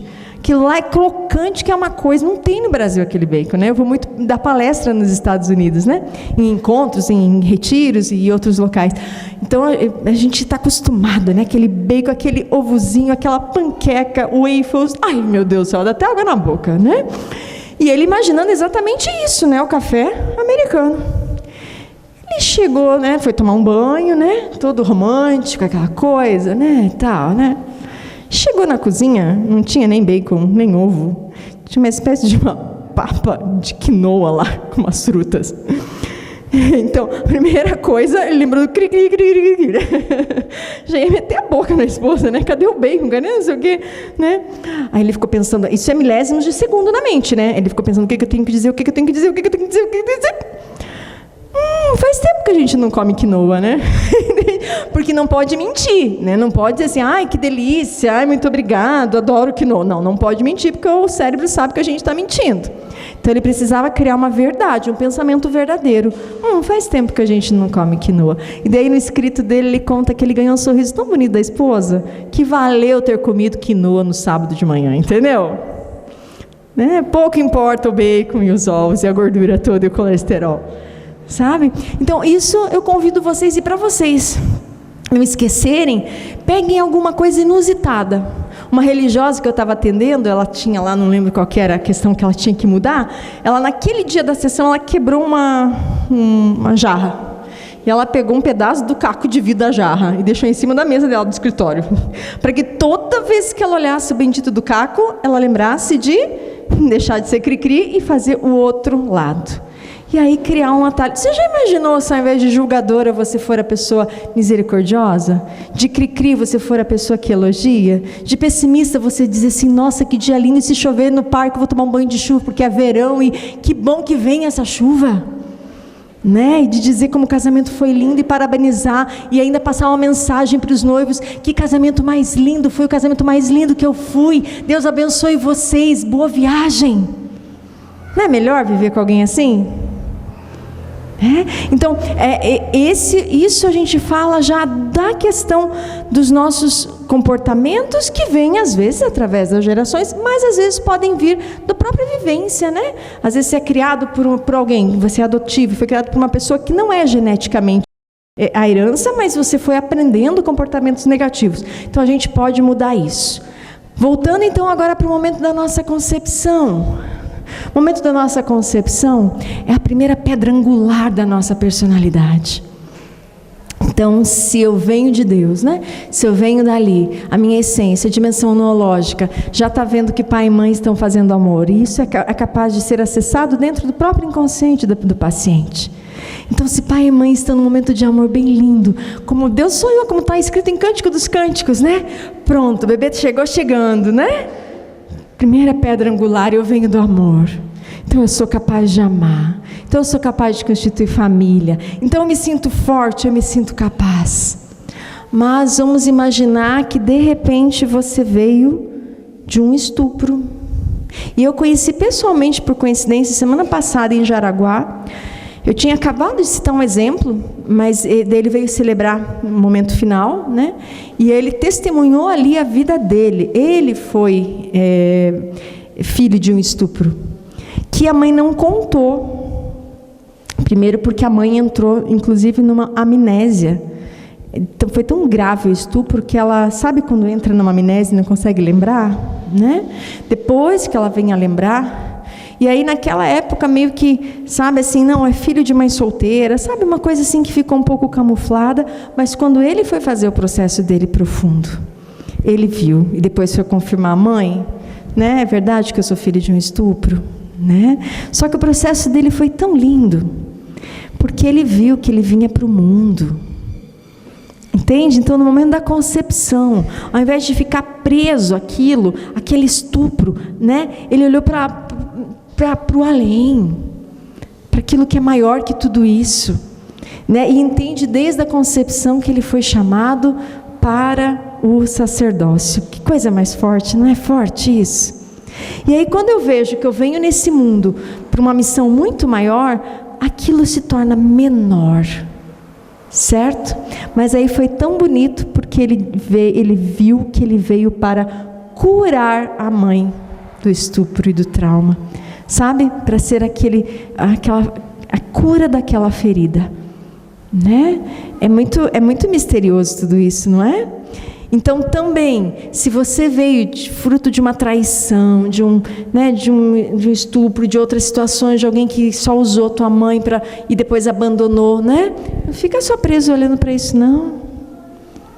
Né? Vamos abrir os olhos para algo muito maior e pensar por que eu vim nesse mundo, qual é a minha missão, que tal? Pode ser? Ninguém tem pouca missão, viu? Não menospreze os teus dons, queridos. Não menospreze. Uma vez uma pessoa ia se suicidar à noite. Já tinha planejado o suicídio e era um senhor muito responsável, que ele não queria que a família atrasasse as contas, porque claro que a família ia acabar atrasando as contas, porque tinha enterro para ir, não sei o quê. Então ele pegou todas as contas ali daquele mês e foi para o banco para pagar, porque ele não gostava que atrasasse. Ainda bem, né? Porque daí atravessando a Rua Barbosa, antigamente tinha um Itaú, não sei se vocês lembram, atravessando a Rua Barbosa lá, uma mulher muito simplória bateu no ombro dele e disse: levanta a cabeça, filho, que a vida é bonita. Por causa dela, ele não se matou, gente. Estão entendendo? Então veja, qual que é o dom dessa mulher? Primeiro, empatia. Ela sentiu que aquele homem não estava bem. Segundo, coragem, né? Coragem de bater no ombro de um desconhecido e dizer: levanta a cabeça. Coragem de cumprir a missão, coragem de espalhar os teus dons. Gente, vocês não imaginam quanto pedacinho de bolo que chega numa casa, por exemplo, de alguém que perdeu o parente, que não tem cabeça nem de ir para a panificadora comprar, sabe? E de repente chega aquela marmitinha ou aquele bolo: olha, vim trazer para vocês hoje. Vocês não sabem o efeito que isso dá numa pessoa que está em luto ou numa pessoa que está com um parente no hospital. Vocês não fazem ideia, né? Na época que o pai estava na fase terminal, a gente estava morando num vilarejo. Até vou contar isso. O Padre Leandro conheceu, né? No meio da roça, no meio do mato mesmo. Tudo por, assim... Deus nos colocou no meio do mato antes da pandemia, em setembro antes da pandemia, né? Uma história que não vou entrar em detalhe agora, mas quando veio a pandemia eu falei: meu Deus, entendi por que a gente está aqui agora, né? No meio do mato. Só que o meio do mato que se interligava com outras casas, então era um terreno grande que pessoas conhecidas, com valores assim, que queriam os filhos brincando na natureza e tudo mais, criavam os filhos ali soltos, livres, né? Então as vacas, enfim. Então foi os anos em que o Lucas, meu filho, mais brincou. Foi o final da infância do Lucas. Quem alimentava o Lucas e o Bueno eram os vizinhos. Sabe? Não que o meu marido não soubesse se virar, sabe? Fazer um ovo com alguma coisa, ele não é péssimo. Mas quando via, chegava uma sopa de feijão, chegava um pão fresco. Então, os nossos vizinhos nos cuidaram naquele período. Então, é inesquecível o gosto daquele pão. É inesquecível a amizade, nós não estamos mais lá. Mas é inesquecível o rosto daquelas pessoas, entendem? E aquilo me marcava, né? Eu dizia: mas não precisa. Não, mas não sei quem gosta de lasanha, a gente está levando lasanha daqui a pouco. Falei: mas tem lá congelado? Não, mas a gente faz questão, sabe assim, de fazer uma coisa fresca, de levar. Então, não menospreza os teus dons, meus queridos. Então aqui a gente está agora nesse segundo momento, nesse resgate dessa autoimagem de quem eu sou. Então nós precisamos saber quem eu sou, quem você é, quais os teus dons. Vocês sabem? Quem aqui sabe? Levanta a mão. Vamos ver como é que está essa plateia. Quem aqui sabe os dons? Levanta a mão. Qual é o seu dom? Lindo dom, meu Deus, a gente não faz ideia do que o seu dom é capaz de fazer. Diz assim, a capacidade de liderança, de visão, né, de ver o que o outro não está vendo, ajudando a mostrar o caminho. Quem mais sabe os dons aqui? Ah, bom! Diga o seu. Aparecer, né? O seu dom é muito específico e é bem isso. Deus mostra quem Ele quer que você ajude naquele momento. Né? Às vezes bate na porta, literalmente. Muito bom. Quem mais aqui? A senhora? Eu tento procurar situações ruins, achar uma coisa boa ali. Nossa, esse dom é lindo. Esse dom é lindo. Uma amiga minha é bem como a senhora. Conhecidos do grupo lá da igreja, o casal casou e foi para a Europa para a lua de mel. E o pai, na época de lua de mel, morreu de infarto, assim, fulminante, assim, sabe? De uma hora para outra morreu. E a gente assim, né? Nossa, que tragédia! Nossa, que pena! Toda aquela coisa, né? A minha amiga, que nem a senhora, falou assim: gente, como Deus foi bom, permitiu que esse pai levasse essa filha no altar para casar, né? E você fica, a gente cala, a gente fica quieto, né, padre? A gente fica com vergonha, né? Então é um lindo dom de mostrar e geralmente é com os olhos de Deus ali, né? Vem ali e mostra de um outro ângulo. Lindo o seu dom. Quem mais?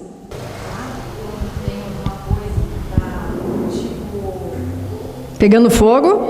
A senhora é bombeira, literalmente, né?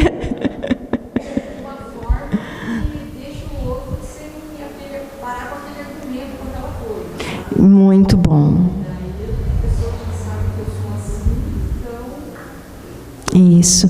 E até assim, se a senhora tem esse dom, a senhora deve ver o quanto muitas pessoas sofrem por coisas tão pequenas, né?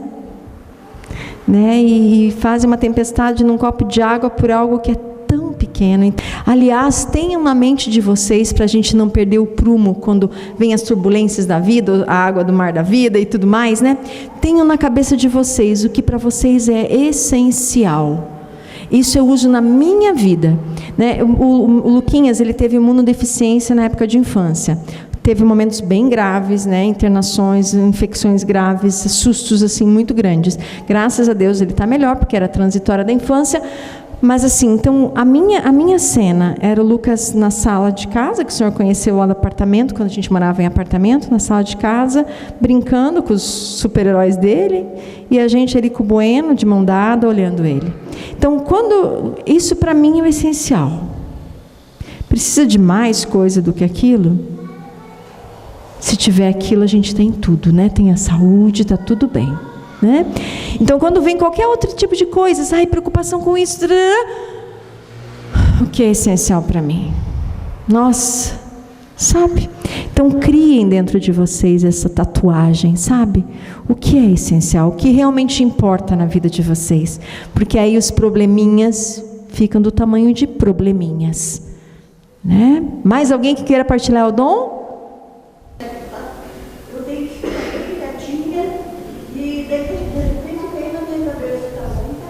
Que lindo! Um dom da escuta, seria isso, né, padre? Que lindo isso! Que lindo, muito bom! Aqui alguém... Você? Você já tem o diploma de psicóloga? Que lindo! Mas você fez já faculdade? Você é nova, né? Quantos anos você tem? Que lindo! Ótimo! Sim. Um professor meu dizia que a raiz de todos os problemas das pessoas é a autoestima. Né? Porque se a gente tem autoestima, a gente enfrenta. Quem não descobriu os seus dons, por favor, é agora, nesse dia 4 de julho de 2022. Né? Tem um momento, talvez depois em casa, de escuta, de pensar, e às vezes a resposta está na nossa infância, sabiam? Né? Então, quando eu falei para vocês de dançar, eu dançava na infância, de tocar, e ficava lá tentando tocar gaita com meu pai, com meu tio, sabe? De falar, entendem? Então, assim, vão para a infância, quem sabe vocês se descubram, redescubram E aí tragam essas meninas peraltas para cá, né? Esses meninos corajosos, aventureiros e cheios de dom para 2022. Muitas vezes a gente cobre o espelho com um pano e diz, ali tem algo importantíssimo, tem algo tal. Fale alguma coisa para aquilo. Depois pede para a pessoa, descobre, é o espelho, ela se vê, né? Então nós, como igreja, temos muita coisa para dar. Às vezes não sabemos nos descobrir, né? Não sabemos o valor que tem dentro de cada um, mas no seu lugar certo. Muito obrigada. Obrigada mesmo. Palmas para o diácono. Obrigada, diácono. E essas palmas para cada um que partilhou agora os seus dons também, né? Todos merecem essas palmas. Enfim, Jesus amado, como a hora vai passando, né? Mas nós estamos agora nessa reta final agora, a gente precisa sim buscar a gente lá no passado, buscar o nosso casaquinho bordado, sabe? E tentar olhar do outro lado da moeda, as nossas próprias mentiras que criamos para nós mesmos. Eu já vi gente dentro do ventre, que a mãe se achando gorda no espelho, e disse, né, eu deixo a minha mãe feia, e ali a primeira marca da baixa autoestima, sabe? Eu deixo a mãe feia, né? Ela não está se achando feia por causa de você, não. Ela queria que a barriga não tivesse ali, claro que não. Já tive gente que dentro do ventre disse, ela escutou, né, o pai dizendo, não deveria ter vindo agora, eu estou desempregado, como é que nós vamos fazer? E o bebê pensa, não é minha hora. E uma pessoa que pensa isso dentro do ventre, não é minha hora, ela atrasa sempre, até no relógio, a pessoa que sempre chega atrasada. E aí quando é para ser promovida, ela mesmo se auto-sabota e não recebe a promoção, porque não é minha hora. Aparece a mulher da vida dele, não, eu sou imaturo, porque não é minha hora. Olhem como as decisões que a gente toma dentro do ventre de nossa mãe ou da nossa infância podem afetar a nossa mente. E se algum de vocês tem nossa vida, aliás, se algum de vocês tem algo nesse sentido, pera lá. Claro que é a tua hora. O pai está desempregado, em depressão, é que antigamente não falava a palavra depressão. O pai não conseguia levantar da cama para procurar emprego. Você tinha que vir naquela hora sim, porque o pai levanta e vai. E por causa de você consegue um emprego. E reconstrói a família.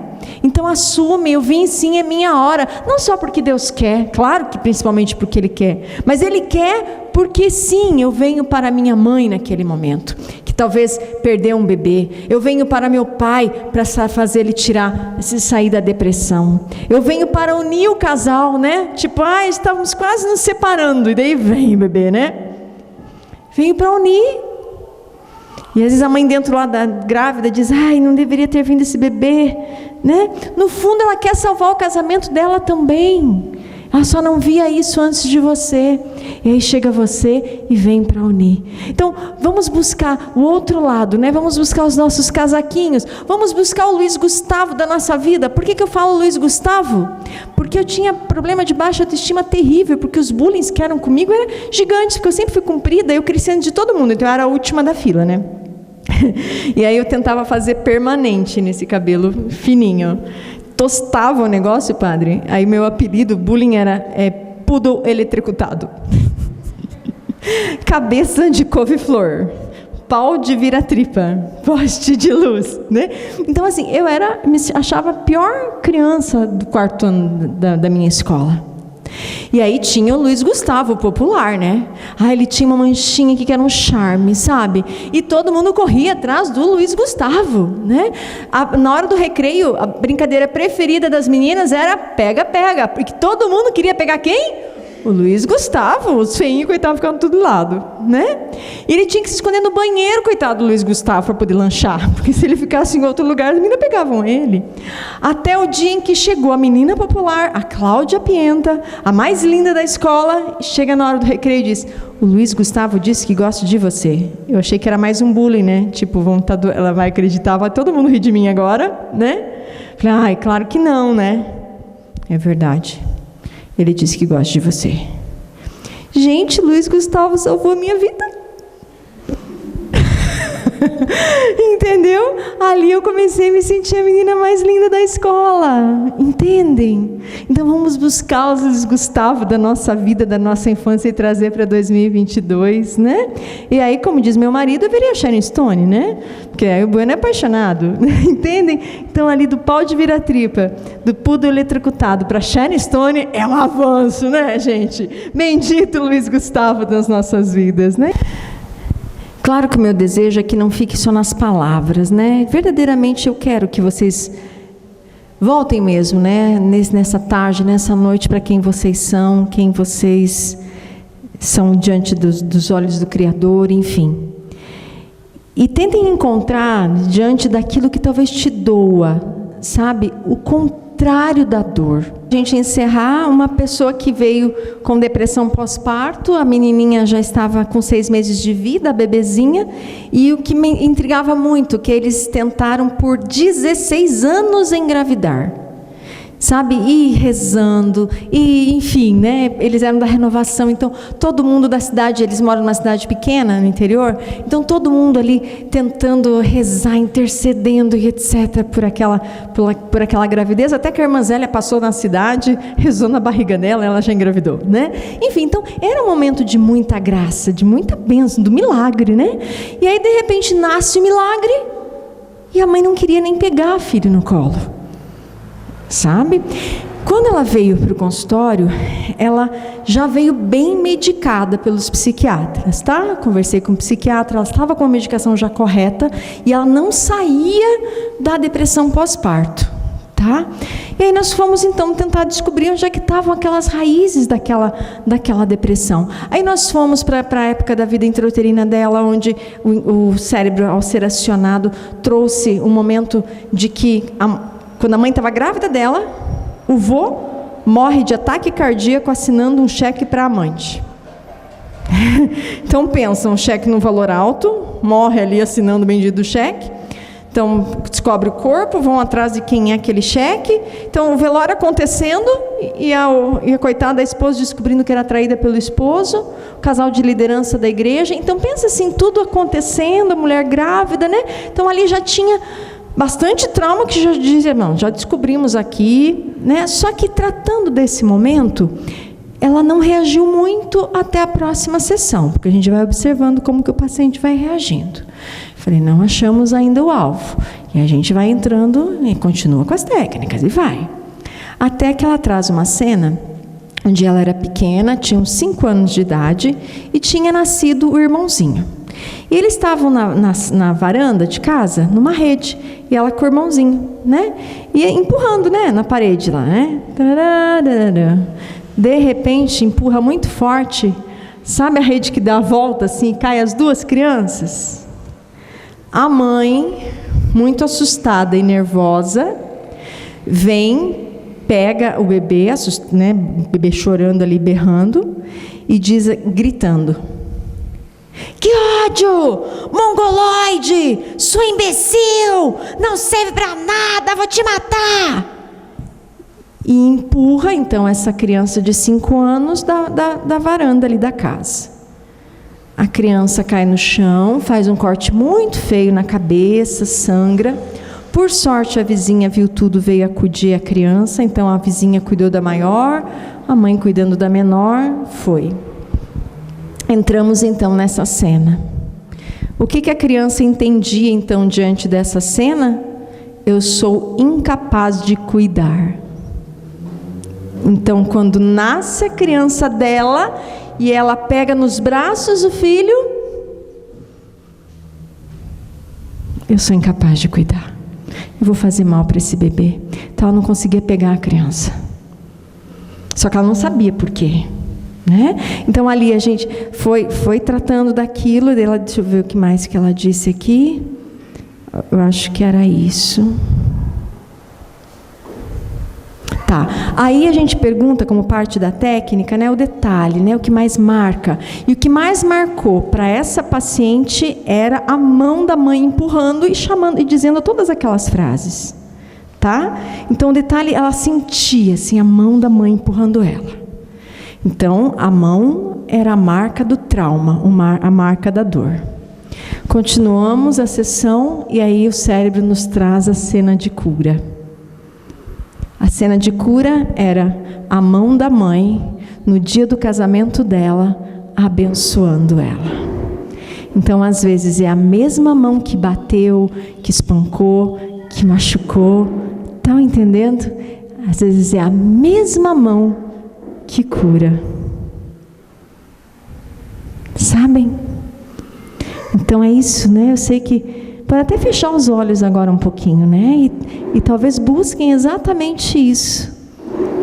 A história do diamante negro do meu pai vem para curar as cintadas que ele me dava. Era uma cinta preta. Então, de cinta preta, que era a minha dor, meu trauma, né? De repente, numa palestra que eu estava dando, eu falei, nossa, eu falando da cinta preta, o meu cérebro trouxe diamante negro. Pronto, curou o trauma. Então, da cinta preta virou um diamante negro. Então, de olhos fechados, vão buscando mesmo, né? Qual é esse casaquinho bordado? Qual é essa mão que me abençoa? E talvez até lembrem agora da mão dos pais de vocês abençoando vocês no dia do casamento, ou quando eram crianças.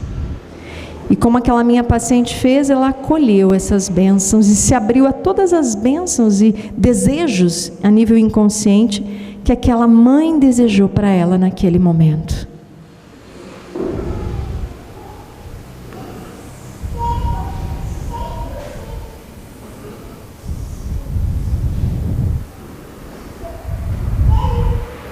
Quem era seu apego seguro? Por quem você morreria na sua infância?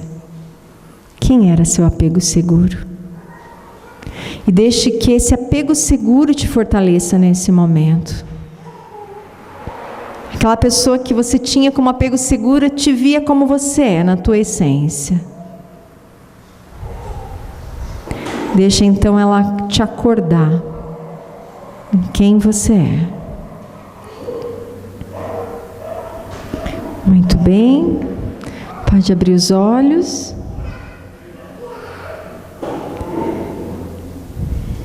E aquela menininha de 6 meses, nascida daquela mãe que não queria ela, não parava de chorar, tinha alergia à proteína do leite, um monte de coisas. E essa mãe naquela sessão colhe então as bênçãos daquela mão da avó, no caso, e vai para a sua cidade, 8 horas de Curitiba, pertinho de Caçador. E aí, alguns dias depois, recebo a mensagem do esposo. Boa tarde, doutora, tudo bem? É o Douglas e a Suelen. Estamos mandando essa mensagem para contar algumas novidades. No dia em que a Suelen teve alta, nós chegamos em casa e a Maria Cecília começou a engatinhar. Para a honra e glória de Jesus, ela está curada da alergia da proteína do leite. Já faz 1 mês que está tomando leite normal. E ela parou de chorar a partir daquele dia. Então, o que eu estou querendo dizer agora para fechar é que todas as curas que vocês conseguirem realizar em vocês vai estar tocando diretamente a vida dos filhos de vocês. Queremos a cura para os nossos filhos? Ah, sim. Então vale a pena trocar a cinta preta por um diamante negro, né? Vale a pena tocar o tapa pela benção. Padre, eu gostaria que o senhor de alguma forma encerrasse, talvez um momento, enfim, talvez de oração, não sei. Do Deuteronômio, se eu não me engano, do livro do Antigo Testamento, o Padre Zezinho compôs uma canção que diz mais ou menos assim: diante de ti coloco a vida e a morte, mas tens que saber escolher. Se escolhe matar, também morrerás. Se deixas viver, também viverás. Então vive e deixas viver. O princípio sempre é o bem. O princípio sempre é o bem, porque Deus é a fonte de todo o bem. E aí a gente dá um pulinho lá no Gênesis, que eu gosto muito de Gênesis. Gênesis é a origem, e a origem é boa. A origem é vida. No dia em que Adão e Eva decidiram que queriam ser Deus, logo depois eles sentiram vergonha. E quando eles viram que Deus vinha caminhando ao encontro deles, eles sentiram vergonha e se esconderam. E Deus fez a seguinte pergunta: aonde você está? Até hoje nós temos dificuldade de dizer a Deus onde é que nós estamos. Porque temos vergonha, porque temos medo, porque talvez estamos alimentando de uma forma negativa os nossos traumas, vamos dizer assim, né? Às vezes a gente tem muita dificuldade de dizer a Deus: eu estou aqui. Assim, assim, assim, assim. Honestidade com a gente mesmo, sinceridade consigo mesmo, né?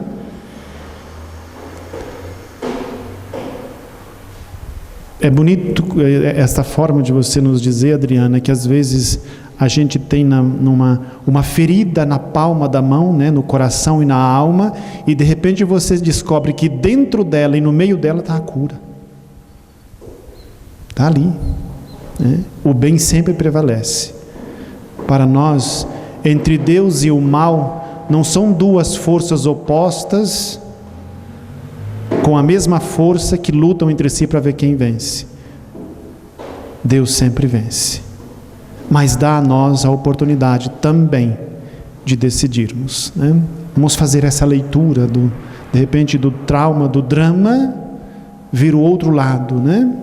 Vir a outra, o sopro. Nós estamos aí na véspera de Pentecostes, né?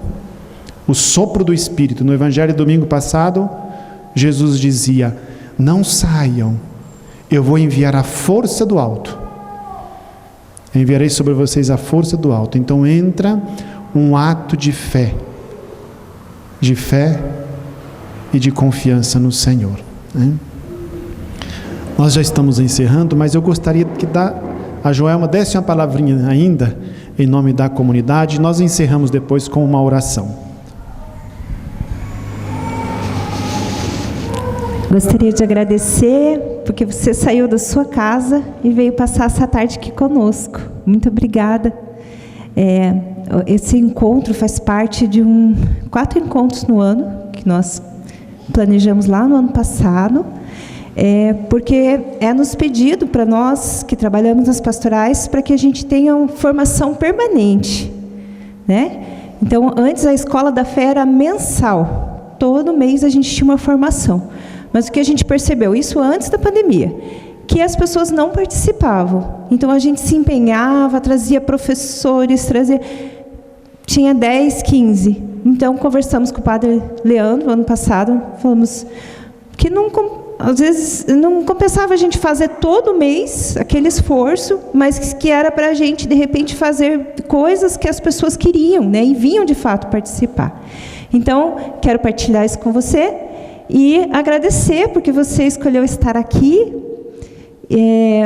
porque é importante também para essa formação permanente, né, que é necessária nas nossas pastorais, na nossa comunidade, né, esse autoconhecimento, né, que a doutora Adriana estava falando aqui conosco, a gente compreender um pouquinho do que influencia os nossos comportamentos, né, no dia a dia.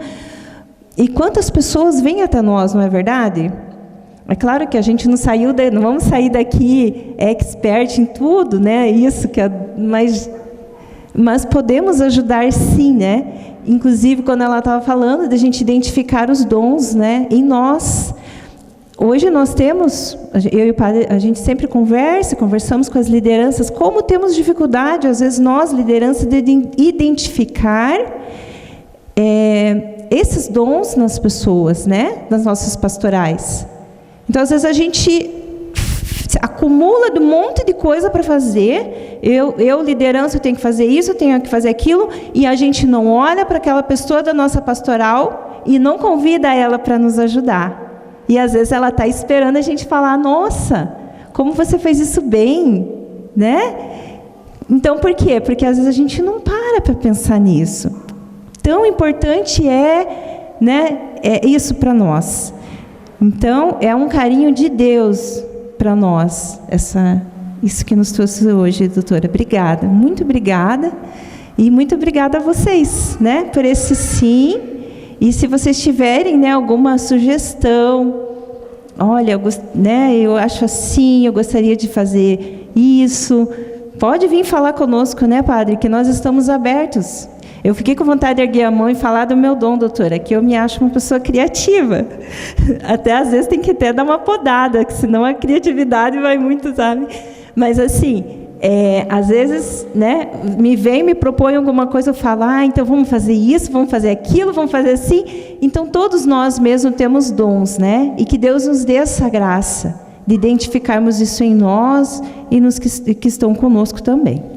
Tá? Então, muito obrigada. E um agradecimento assim, especial pelas comunidades, as lideranças que nos ajudaram hoje na acolhida, na arrumar aqui o salão, o nosso café. Gente, que carinho que está esse café para nós também, gente. Está muito bom. Então, para todos o pessoal da Pascom que está aqui, e gostaria de falar também que essa palestra vai ficar no Facebook da paróquia, se você quiser ouvir depois. E se você quiser, pode, né, doutora? Passar para alguém, se quiser? Passar para alguém, se você quiser passar para a pessoa ouvir também essa palestra. Eu sou assim, gente, eu fico lá no meu serviço com o foninho ouvindo depois. Às vezes até a missa eu ouço de novo, porque às vezes a gente não... Alguma coisa a gente perde, então vamos passar, né, para frente. Se a doutora Adriana nos permitir, a gente passa para frente para alguém, né, essa palestra. Tá bom? Muito obrigada, então. Deus abençoe.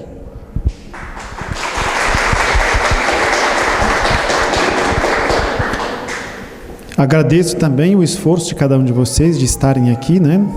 Somos 5 comunidades, Adriana, que compõem a paróquia, né? Estão aqui os representantes, né, de todas as comunidades, então a gratidão por aquilo que cada um fez, né? Nós vamos finalizar, temos lá um lanche, ajudem no dom da multiplicação, tem até mandioca frita, gente. Eu senti uma coisa, fui lá, pensei que estava pegando fogo, mas era a mandioca que estava sendo frita, né? Já aproveitei já para poder... Tá bom, tá boa.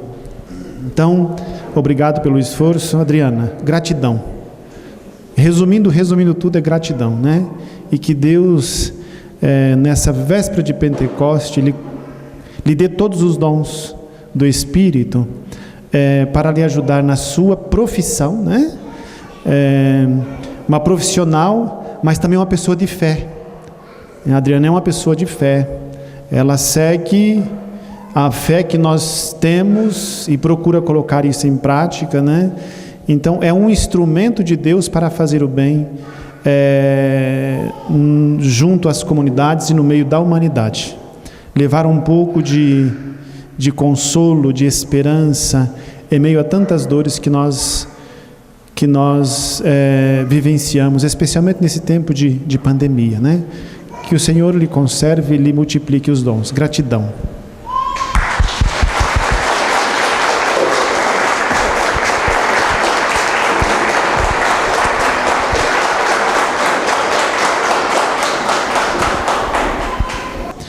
Ave Maria, cheia de graça, o Senhor é convosco.